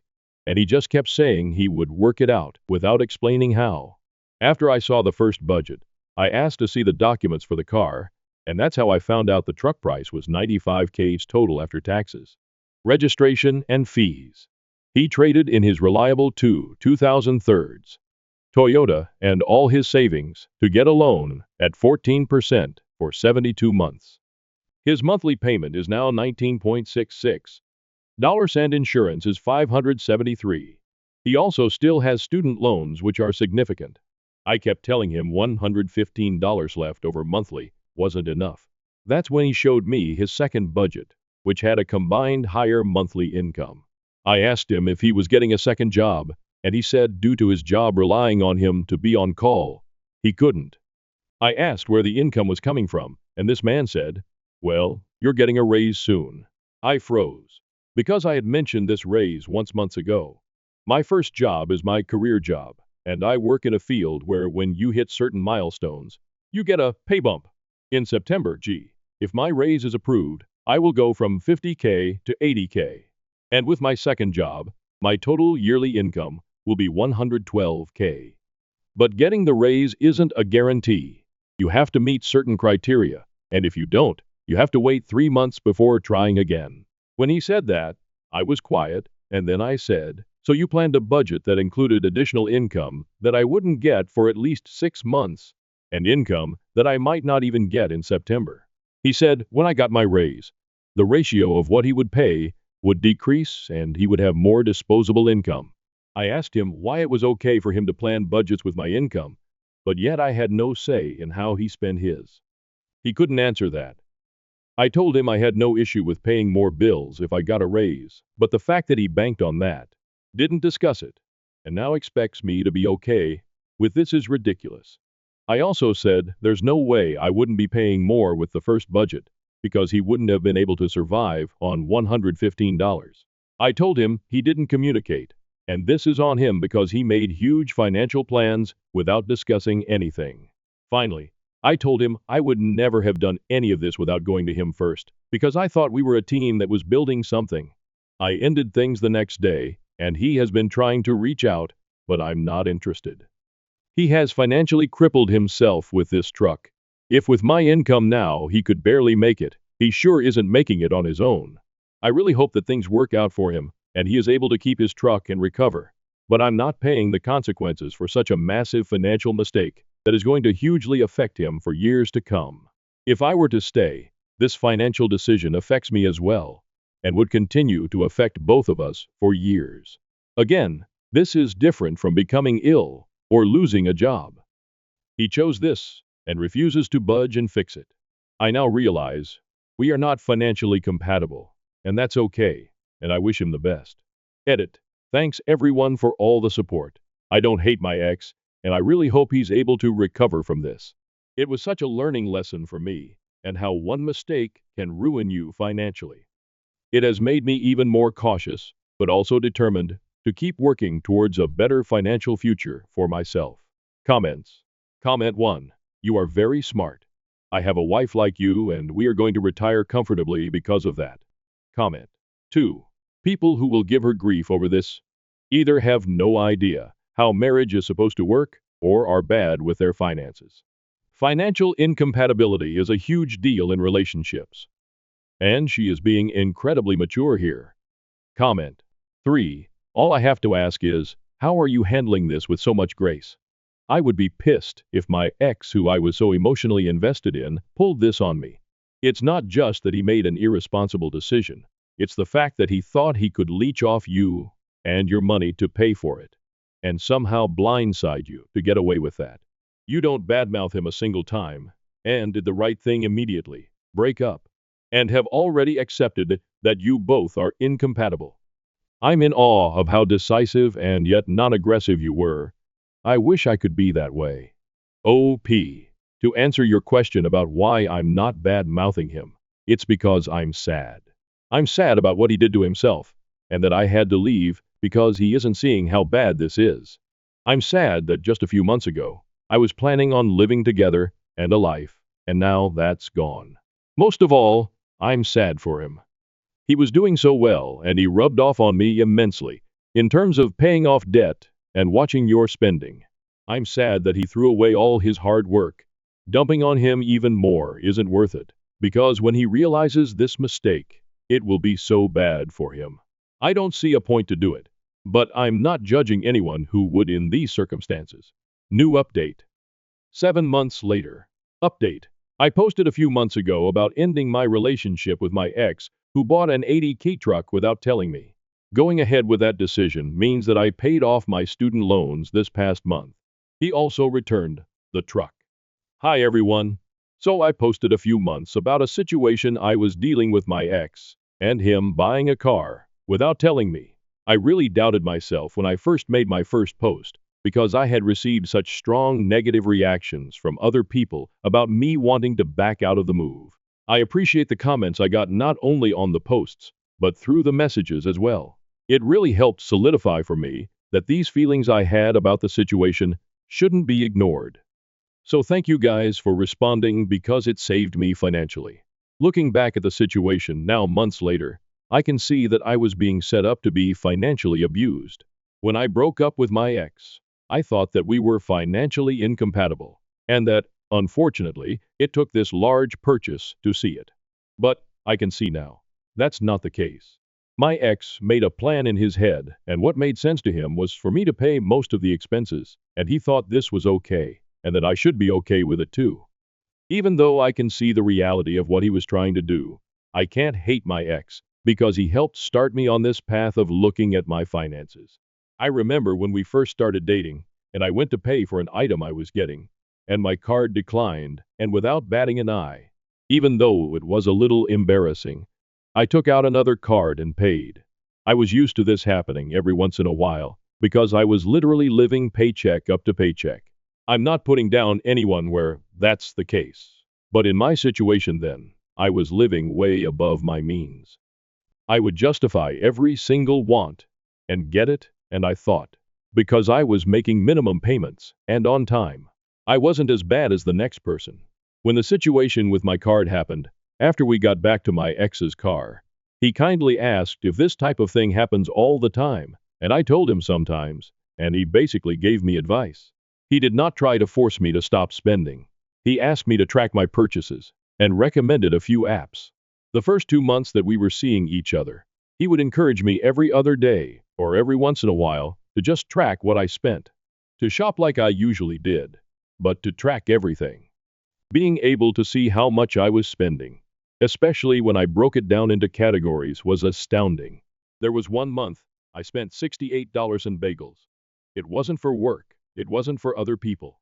It was me stopping at a bagel place every morning and getting a bagel. I would sometimes get variations, which is why the bagels cost so much. Once I realized how much I was spending on stupid things, my ex helped me make a plan that would work for me, and that plan has continued to consistently work. I have added to it and changed things or tweaked things as my financial status has continued to improve. And so far, so good. This is why I don't have any bad feelings about my ex. He never pushed for me to pay my bills in front of him. He never saw credit card statements on apps. Nothing. He only kept encouraging me to look at my finances and fix them. He helped give me the foundation to start to manage my finances, and I thought in my head that we were on the same page. And because he was such a stickler for finances, and he was so frugal, that is why this truck purchase was such a surprise to me. It was unplanned, not discussed, was a large amount of money, and, just knowing the general view of how much debt he had, I know without a doubt that there was no way he could afford this truck. I'm not trying to paint my ex as a saint. I am explaining why he had such a positive impact on me financially. So when the truck purchase happened, and he refused to budge, I honestly was shocked. And seeing how bad this situation was, I had to walk away. It's been about 6 months since everything's happened, and I'm doing very well.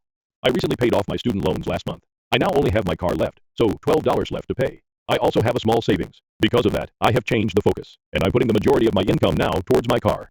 I'm not rich by any means, but I'm definitely living within my means, and I'm okay with that. The last 2 things I'm updating on are my raise and my ex's truck. I had a few people message me about the raise, and unfortunately, I did not get it due to a big mistake I made on a project. Once I realized the mistake, I knew that it would jeopardize things for my raise because I had made the mistake so close to my evaluation, and I didn't get the raise. But I fixed the mistake, and when I get reevaluated after 3 months, I am hopeful I will get it this time. Losing the possibility of the raise made me realize even more that I had made the right decision because I would be so screwed right now if I hadn't ended my relationship.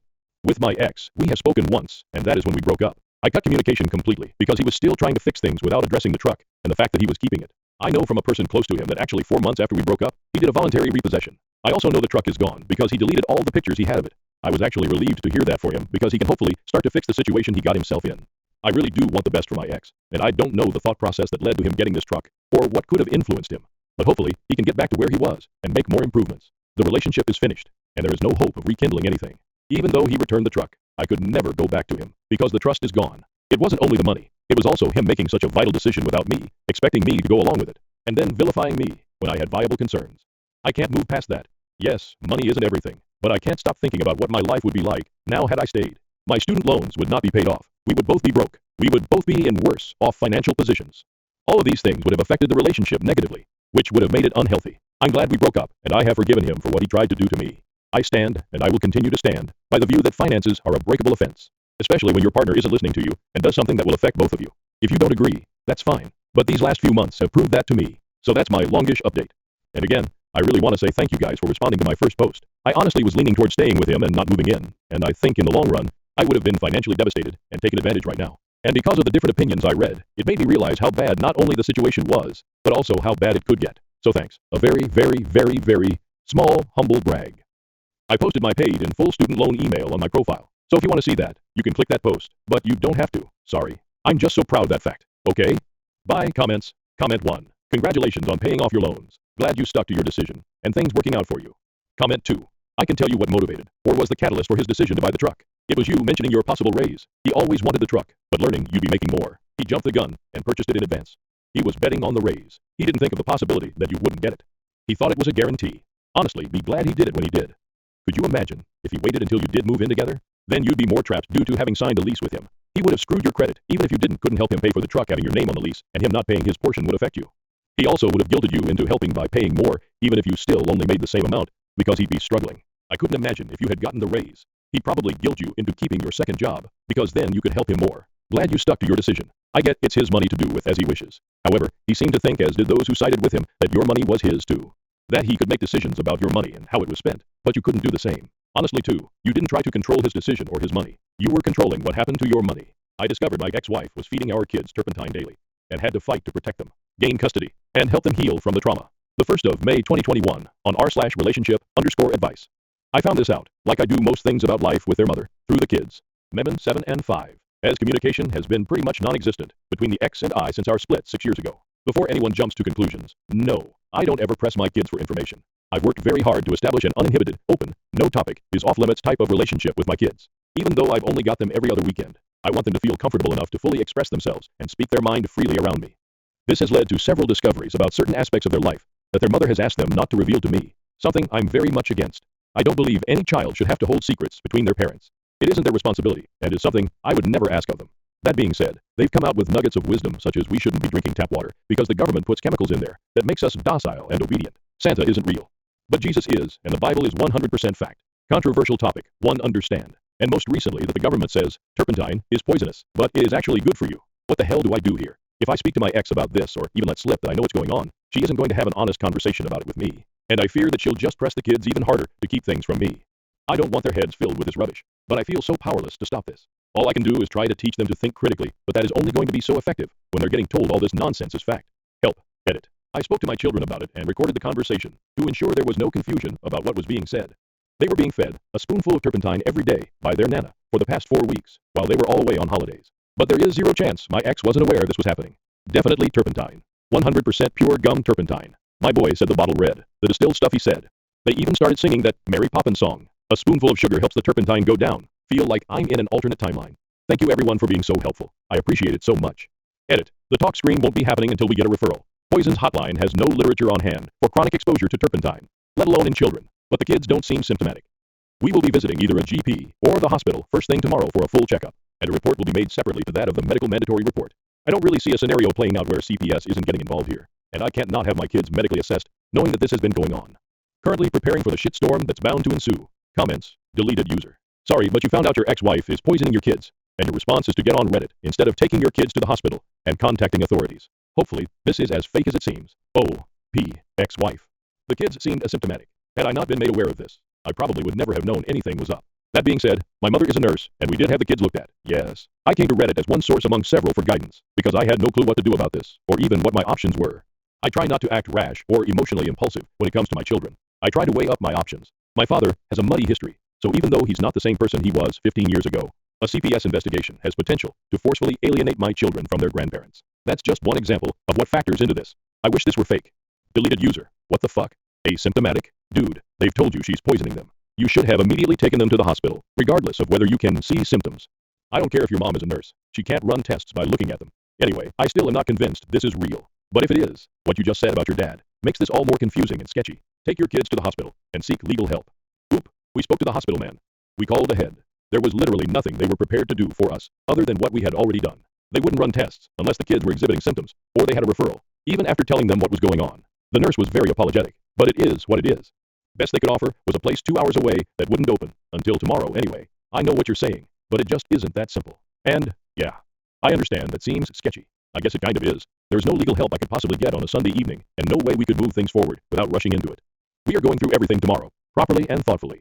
Fast walking, short guide, Jesus Christ. Record some evidence, send it to the cops, and have your ex in prison for child endangerment at the very least. This type of potato is going to start feeding them fucking bleach, or urine sooner than later. Not even joking. She is a dangerous level of stupid that your kids should not be forced to suffer. It is your responsibility to take action to protect them from her. OOP. Unfortunately, the only evidence I have is a second-hand verbal account of the testimony of a 7-year-old boy. He told my mother, his grandmother, who is a career nurse, who promptly told me what was going on. She's 50 shades deep into crazy conspiracy theories herself, and even she was mortified upon hearing this. My ex won't say or admit to anything, and I don't trust her to be honest. If her custody arrangement is on the line, it's all just conjecture at this point. Fast walking short guy, hire a private eye. Get evidence. It's your responsibility as a parent to protect your children. You can't be so passive. Do something. Oop, I agree. It is my responsibility. I have zero intention of being passive about this. I just see my current options hitting a lot of dead ends. That's why I've come here. If I'm going to go the legal route, I want to move it through clean, calculated, no room for error. He said, she said, Bess won't even get me a seat in the courtroom. Private investigator could be something worth following up though. Thank you. Fish guts cake. Those poor kids. Good idea picking this idiot to mate with. OP. Yeah, look, I've got no good defense for that. Changed a lot. After she got her ring though. There's a reason I'm not still with her. The 2nd of May 2021 on ER, legal advice and our OS legal. So I just found out through my kids that my ex-wife has been feeding them turpentine mixed with sugar or honey as a way to warm them, and also been using it topically to treat mosquito bites. They are 7M and 5F. Reading up on what it does if you ingest it, because who the hell would ever think it's a good idea to drink paint thinner as medicine? It can be devastating, and it really doesn't take a whole lot to mess you up, especially if you're a child. Think, 1 tablespoon could potentially be enough to change your life. I don't think talking to the ex is going to yield any results, and realistically, I don't even expect her to be honest about it anyway. My only evidence so far is the second-hand account of the testimony of a 7-year-old boy. He told my mom his grandma, and she went and told me. Do I have any legal options here? Should I be collecting evidence, and if so, what kind? I honestly don't know what to do. I can't have my kids being fed literal poison, and to top it off, they were saying, yeah, the government tells us it's poison, but it's actually good for you. This isn't the first time they've come out with little nuggets of conspiracy, soaked wisdom like this tap water makes you docile and obedient sort of stuff. But this one is truly terrifying. They were meant to go back to their mother today, but I've got them in my care until next weekend, due to an emergency that my ex sprung on me about an hour ago. Never mind that I'm starting a new job tomorrow, and wasn't prepared in any way to look after them for a week, with no notice. But please, if anyone here can give me a few tips or pointers, I would be so grateful. I'm stressing pretty bad about this. I don't know what to do. Edit, I'm located in Victoria, Australia, if that makes any difference to the situation. The 2nd of May 2021 on our Ask Docs. So for the last 4 or so weeks, my kids, 7M and 5F, have been ingesting a spoonful of turpentine every day, and been using it topically to treat mosquito bites. 100% gum turpentine. My boy said the bottle read paint thinner. I've questioned them about it, and I have zero doubt this was happening. Now I've wanted to book in for a tox screen and blood work, but would have to travel 2 hours to get it done. The only other option being police and CPS. Both unfavorable options, or seeing a GP. What am I in for here? What damage would chronic ingestion of turpentine cause a 7-yo or 5-yo child? What are the things I should look out for? Would terps even show up in a screen in such a small volume? And if there's anyone here from Victoria, Australia, would a GP be able to help initiate a tox screen? May 2nd, 2021 on AITA Toxicology. The contents of this post were not able to be recovered. However, this comment was deemed irrelevant, as it has information about turpentine therapy. Solomon Gilbert, MOD. I'm sorry to hear of this happening. Usually, we wouldn't allow medical advice requests, but this is an exception. Turpentine has been touted as an alternative medicine cure-all, as has been amplified by misinformation on the internet. Please seek immediate medical assistance from a trained healthcare professional, and take any discussion surrounding medical advice here with an enormous pinch of salt. That said, this subject is very important to discuss, and could help others who may have come across similar cases. OOP. My apologies. I will admit I didn't carefully look through the rules of this sub before posting. I did stumble across this particular school of thought this evening, unfortunately, whilst researching the effects of turpentine ingestion. It saddens me to learn of its existence, but honestly, I'm not as surprised nor shocked as I feel I should be. Understandably, advice from strangers on the internet will never be a credible substitute for a trained professional opinion. Sorry guys, but I do appreciate your concern and the willingness of those who helped. Thank you. The 3rd of May 2021. In a comment on the Reask Docs post. Update on the situation. The kids have been medically assessed. They've had blood work done, testing for liver and kidney function, as well as any other abnormalities, and have undergone some minor testing. Thankfully, everything has come back clear, and they seem to be happy and in good health, apart from my daughter being a little upset about being jabbed with needles. There were, however, some very concerning statements made by my kids to the doctors who screened them, both with and without any family present. Everything said has been transcribed and documented in their discharge papers. CPS has since been informed of the situation. The situation has been reported to the police, and a medical release statement has been filed with them. They told me they would remain in contact with CPS and wait for their lead. The kids are legally staying within the care of myself and my family until further notice from Child Services. At this point in time, I've had no contact with my ex since this all came about. I have a tip on a great family law legal representative, whom I will contact in the very near future to discuss my steps moving forward and about making a claim for primary custodial care. My family fully supports this decision, and we are all still incredibly shocked about this whole scenario. I am on the verge of having an absolute meltdown, but things actually seem okay for now. My kids are safe. I couldn't be more grateful for how supportive my family and friends have been over the last couple of days. Thank you to everyone who gave me their advice and support. I appreciate every one of you. Please, do not feed your children turpentine. You dig. I can pretty much guarantee that if you're buying bottles labeled 100% pure gum spirits or whatever, they look like this, rather than this, and the warning label basically comes with a wink and a nod for free OP. Actually, it looked like this, literally has poison impressed down the side of the plastic bottle, complete with all the expected warning labels straight from the paint section at Bunnings. Update as of September 2023 on his profile.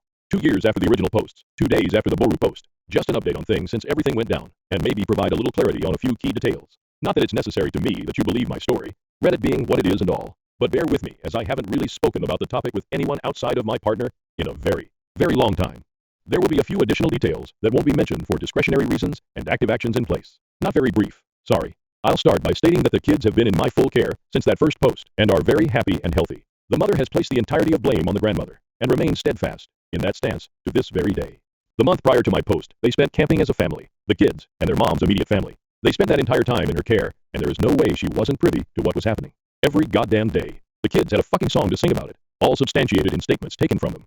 So as a few have speculated, yes, this happened in regional Victoria, a couple hours from Melbourne. The hospital here could have taken the kids in for screening through ER, but they didn't have the facilities to actually test the blood work on site. The turnaround for a result, I was told, would have been a few days, possibly longer, as it had to get sent off. Alternatively, I could just wait until the following day to make the trip to the nearest facility that was capable of producing same-day results.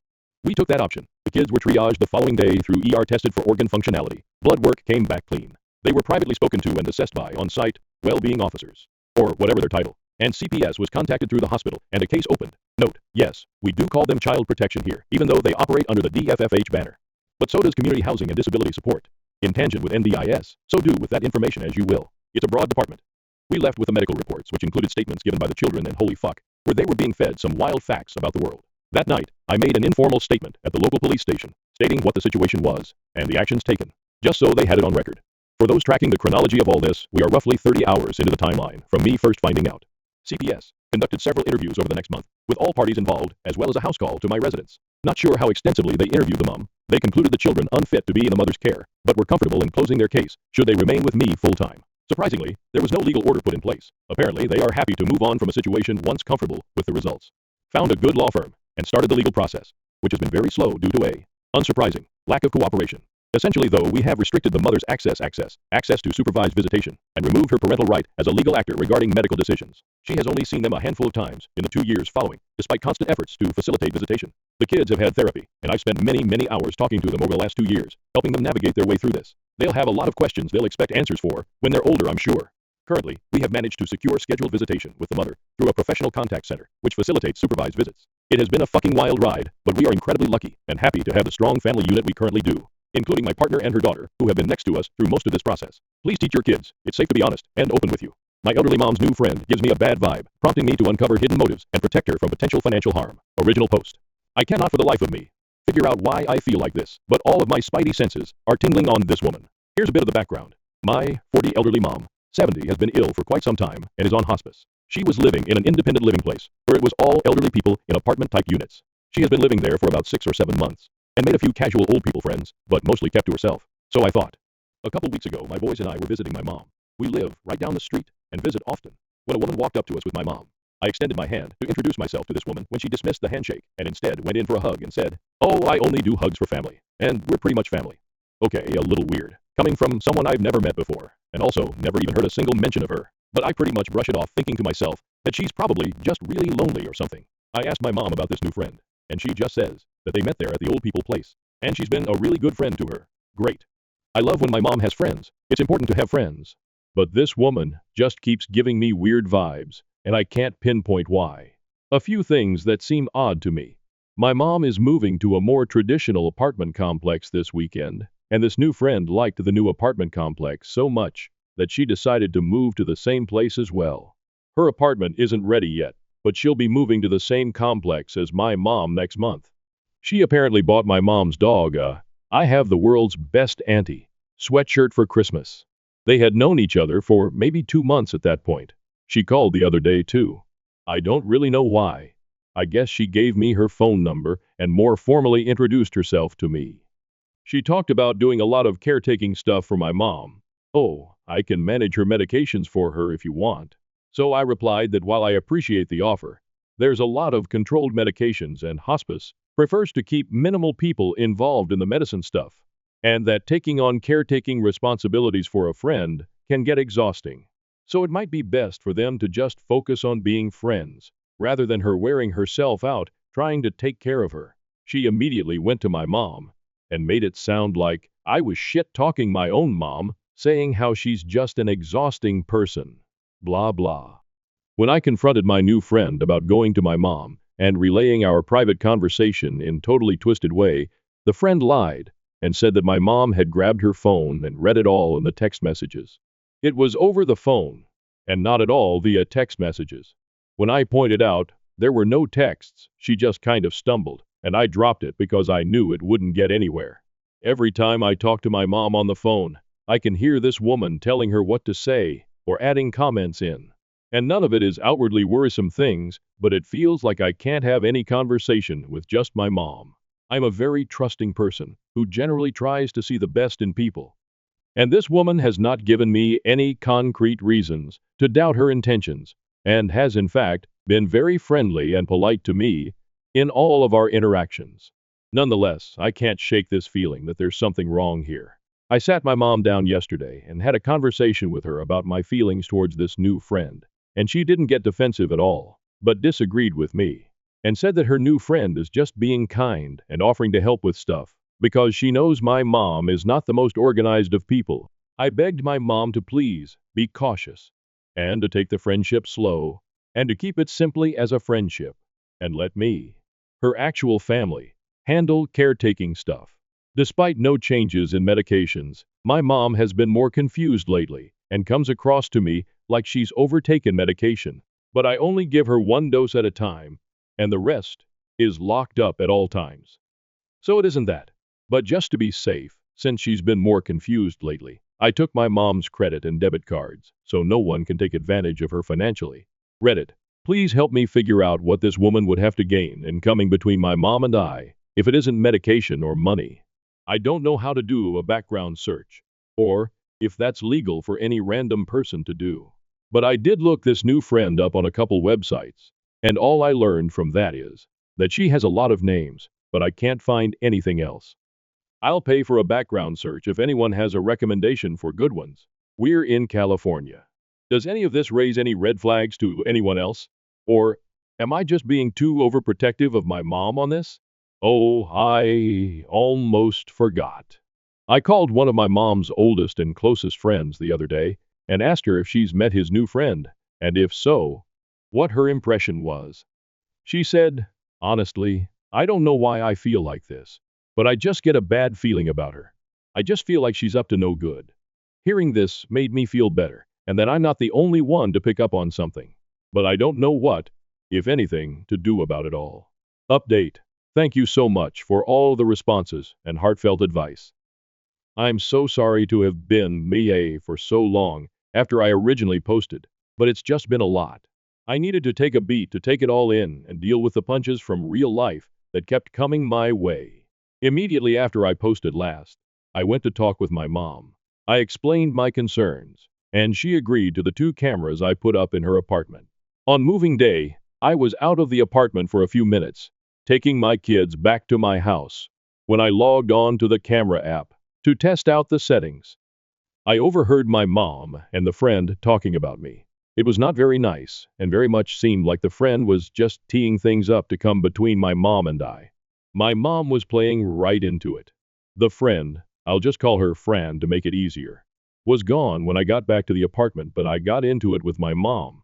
I was crying, telling her how hurtful it is to hear my own mother participating in a negative conversation about me after everything I do and have done for her. She cried. I cried. It was awful. But at the end, I had at least convinced her that Fran was up to no good. Mom agreed to create some distance between her and Fran, and she immediately told Fran that her behavior towards me was not going to fly any longer. All talk of anything to do with me was off limits. Fran seemed to understand and blamed her behavior towards me on some flimsy excuse that I didn't buy for a second. All was calm for a week or so when one morning I called my mom to check in on her, only to find out she was with Fran out running errands. When I pushed for more information, I uncovered that Fran had taken my mom to the bank so that my mom could obtain a new debit card. Fran very much knew I had taken my mom's debit card with my mom's blessing, because my mom was having episodes of increased confusion and wasn't aware of who or what she was spending money on, because my mom had forgotten she had given me her previous debit card. That was the final straw for me. That night, I sent Fran the following text message. Hi Fran. Mom told me about you guys going to the bank today to get a card, and I just wanted to let you know that I know my mom appreciates your friendship, but that I do not appreciate your getting yourself involved in things you have no business being involved in. Mom and I have her finances under control between the 2 of us, and we do not need any assistance getting her squared away. No matter how well-meaning, she's asked me to take her card again, the new one, and has put me as the main account holder so I can be sure she has access to what she needs, but that no one else does. I want to believe you're coming from a sincere place of just wanting to help my mom. But it complicates friendships greatly when you get into financial territory. I handle all of my mom's finances and medical stuff, and it's working for us that way. My mom very much appreciates having you as her friend, but she doesn't need a caretaker. I've got that covered. If you sincerely want to be her friend, you need to take 10 giant steps back and check yourself regarding how you're coming across to me. Because from my perspective, it very much looks like you are dancing precariously close to the elder abuse line, and I'm sure you wouldn't want me to get the authorities involved here. But that's exactly what will happen if things continue down this path. Fran responded with some BS reply, akin to, "Oh my word, I would never take advantage of anyone, and I just wanted to help your mom, blah blah blah. Oh, and I think you and I have gotten off on the wrong foot, daughter, which is my fault. But I'd like to start over again." More blah blah blah. I never replied to Fran further, and she has, shockingly, not really reached out to my mom since. I believe she is due to move into the apartment complex this weekend though, so we shall see if she pops back up out of the woodwork. I think she understands that I see through her attempts to come between my mom and that she'll need to focus her efforts to scam people somewhere else. I notified my mom's hospice nurses and her social worker as well. I also bought a really super cool medication dispenser. I won't name it because I'm not plugging anything, but feel free to reach out to me if anyone has family members that they need some help managing medications for. It's expensive and probably cost prohibitive for a lot of folks, but it has been a game changer for me to keep my mom's medicine safe and organized, that is locked and syncs up to an app, so I get notified every time it dispenses a medication. That made me feel much better about Fran not having any access whatsoever to my mom's prescriptions. But the trip to the bank showed me exactly what Fran was after. I notified the bank that if Fran is with my mom, they are to contact me immediately. All in all, I think most of you were correct. Fran was using my mom for money. Or she was trying to, but luckily, I caught it before much damage was done. I think I've made my position on Fran clear to her, which is why she is staying away. I think I still need to contact the independent living facility about my concerns with Fran, because I swear I'm not making this is. My mom says that Fran is going to be working at the independent living facility after she moves out, and I don't want her to be in a position to take advantage of anyone else. Thank you again to everyone who replied and reached out to me with resources and/or advice. I read every reply, and I actually read a number of them to my mom as well. It really helped her to see Fran for who she really is. New update second, hopefully final. Update September 30th, 2024. Thank you to those who keep checking in with me, asking how my mom is doing, and if there's any updates. Original post here first. Update post here. My mom is still on hospice, and doing okay, all things considered. She has her good and her bad days, but she has been mostly lucid lately, and I'm grateful for that. F has been mostly MIA, thank goodness, ever since I told her, in no uncertain terms, to beat it. The only time I have heard from her since was when my mom's phone wasn't working, and F called me and left a message wanting to know if my mom was okay. I left her to read. So that told me that my mom hasn't cut her out completely, although she tells me she has. But I have, with my mom's blessing, taken control of any avenue a fee could possibly use to take advantage of my mother. I alerted the hospice nurses and social worker, and I let know that I had done that as well. My mom also finally made some better friends who live nearby, and they also help keep an eye on her for me. I did not go to the police as I didn't feel I had a case to do so, but I did let know I wouldn't hesitate to do so if given a reason. If comes back around my mom, or gives me any reason to think something is up, I'll update you all to let you know. But as of now, my mom is safe. I handle all her medication as well as her finances, so no one can weasel their way in to try to take anything at all away from my mom. Thank you to everyone for your care and concern. Relevant comments. Comment, they want her pills. OP. I thought the same thing, which is why I locked them up tight. My mom agreed to a camera right over her dispenser, so we can keep eyes on her medications at all times. The machine I got her is pretty cool too, and alerts me via text if the machine door is ever opened. Not that it could be, because it has a passcode on it that even my mom doesn't know. So there's lots of safeguards in place to ensure no one gets into any of her stuff at all. My husband died, but I have to pretend he was a good man. Overcoming to reclaim freedom and start a new life for myself and my children. Original post. My husband passed away 3 months ago. I was relieved of that. He abused me financially, mentally, and even physically. When I got pregnant, he convinced me to quit my job, saying that he would take care of me. I could never buy anything again without asking his permission. I couldn't even buy a cream without asking his permission, and he decided if I could or not. Even months ago, that I had a little money of my own, I had to ask him for permission to buy something. What was mine was his and his was his. But I stayed there because I still loved him, and I didn't have a place to go. I had too low self-esteem and let myself be stepped on. When I stopped loving him, he had already had his first affair. He made me believe that I was to blame for the affair because I didn't want to have sex months after my birth that left me torn, and I had to receive stitches. I was already planning my exit and saving money little by little while I was working selling things from home, since he wouldn't let me work outside because he was very jealous. I wanted to pay for a lawyer. He was having another affair with a friend of his, which luckily kept him busier, and I didn't care anymore that he didn't pay attention to me. I wanted him to stay as far away as possible. I knew that man and he knew me. I could have made a big fuss, but I didn't.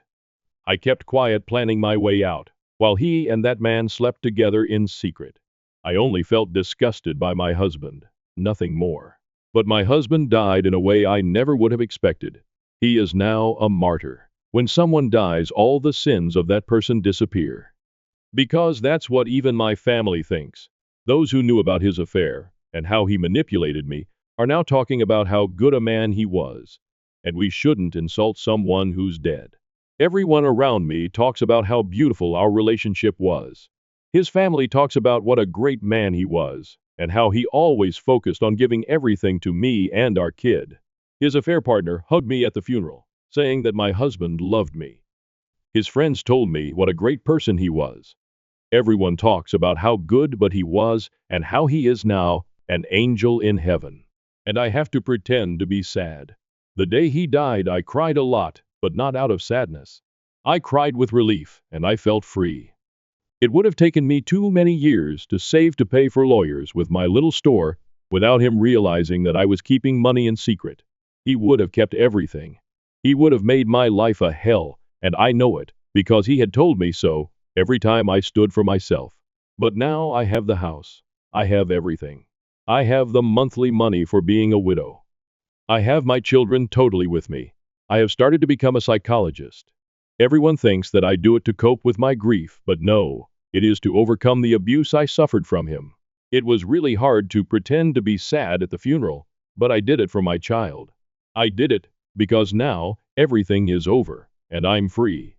If I made a fuss, my ex-mill would have done something so that I wouldn't keep anything. They were just like him. But now, I'm just a sad widow who needs help in their eyes. The silly widow who didn't know anything, but that's helping me to be free and have what I deserve. Sorry for the bad English. The first used the translator for many parts. Edit. We are not from an Islamic country, and here same-sex couples can live and marry freely. He just cheated on me with a man like he cheated on me with a woman. I guess he was bisexual. Relevant comments. Organic 2003. I am stuck on his affair partner, hugging you and telling you he loved you. She had the balls to show at the funeral. Damn, you have more control than I could have ever mustered. Cheers to a life full of fun and love. O.O.P. His affair partner was his football team mate and friend. He is a man. Thanks. P_me_happy_. Thinks your husband had an affair with a man or another woman. You have a child or children? O.P. His first affair was with a woman, I think. The second with a man, of which I know. Maybe he had others that I don't know. For privacy reasons, I don't want to reveal the number of children, so I prefer to leave it at that. Update. It's been several weeks since I last posted, and I didn't expect my post to end in other places. Honestly, I had totally forgotten that I posted here, but a few days ago, the lover and friend of my ex-husband. I have started calling my deceased husband that way. I don't want to be eternally tied to the idea that he is still my husband, even after death. Death did me the favor of separating us. Visited my house saying that he found my post. I didn't expect him to find this, and it scared me a bit. But honestly, there's nothing I can do about this anymore. If someone has posted it elsewhere, without asking me first. One of my sons let him in when I hadn't heard the doorbell, so I had no choice but to let him in to not make a drama in front of my kids, and I wanted to know what he was going to say. Once alone, he told me that he knows that I know about him and my husband having an affair because of the post I sent to TikTok, although I never did any post on TikTok. That's why I think someone uploaded this there. He told me that my husband was not the best husband, but he was a great friend to everyone, and a very hardworking man to everyone. That even his family misses him too much. And even though he had his mistakes in the past, that I should let go of the past and stop digging into it, because we're all better off like that. He was insisting for a while, to such an extent that I felt intimidated by him, to the point he reminded me of my husband. And it is the first time that I have that feeling with a man that is not my ex-husband. I can talk peacefully with them, but this situation made me feel on the verge of a panic attack because of his attitude. He's basically scared that I'll tell everything. He's gay, and I don't know if he has a boyfriend, but maybe he does, and that's why he doesn't want me to say anything about their affair. I've been a submissive woman for years. My ex-husband turned me into a fearful woman that I wasn't before. He made me the kind of woman who was always going to put her head down. But when he died, I felt so happy and liberated. I cried with relief for days. And when this man came into my house to tell me what to do, it was like seeing my ex-husband again, giving me instructions about how to behave and what to do. The man who knows very well that I was in an abusive relationship because he knew how my ex was and chose to sleep with him anyways. The man my husband made me cook for and then fucked him as if I were just a maid was at my house telling me that my ex was a good person and that I should shut my mouth. He was telling me what to do and I just punched his face. To be honest, I wanted to slap him, but for some reason, I felt so angry that I hit him, and it felt like hitting my husband too. I don't regret it, and I felt good. I yelled at him and told him to leave or I was going to tell everyone what happened. He ended up leaving the house, and he has been quiet since that day. My main plan was just to shut my mouth and let go of the past. But that is one thing, and a totally different thing is that this man comes and wants to impose on me what to do as if I were a doll. Maybe my reaction wasn't the best, but I'm tired of people telling me to shut up. I never managed to say anything to my husband, and that day, I felt that I somehow did that. I haven't told anyone yet, nor do I think about doing so. But if he does something, I won't hesitate twice before this time, whether to make a TikTok or post on Facebook, talking about everything. With the issue of the house, with the economic crisis, I am not sure that anyone can afford what a house like this is worth. But for now, I have focused on finally being able to get a better job in the future, to be able to rent a house, and be able to rent this house. That could be a really good way to have money. My other goal in the future is to buy a small piece of land, no matter how far it is. I want to have something that is my own, and my children. My children don't miss their father too much, and I understand them. It has taken me a while to get them a child psychologist, but recently, they started to go to their sessions, and they are doing well. I also go to a psychologist. I think the best thing I've done is to start making excuses for my ex-MIL and my own family for not seeing them as often as before, and I've started the stage of cutting off contact little by little, making excuses with work, or that we're not at home. Although I still have to let my ex-MIL come home from time to time, I think even my kids are happier when they see that my own mood is better. I doubt that many people are interested in this, but thank you for the messages I received. Although many do not understand that cultures and laws are different, and buying a house or moving to the other side of a country in a month is impossible for many. Relevant comments. Llama Llama 40, 8213. The audacity. He thinks you are still the maid. Good for you for showing your strength and sending him on his way. The nerve. I would strongly advise you to coach your children to not allow anyone in that house. Not just for AP if he returns. This includes the family you plan to distance yourself from. OOP. Yes, they know that they should not open the door to strangers, but they open the door to people. They know because my ex-husband always sent them to open the door for him. I have begun to explain to them that they should not open the door to anyone without telling me first, and now I leave everything with a lock and key.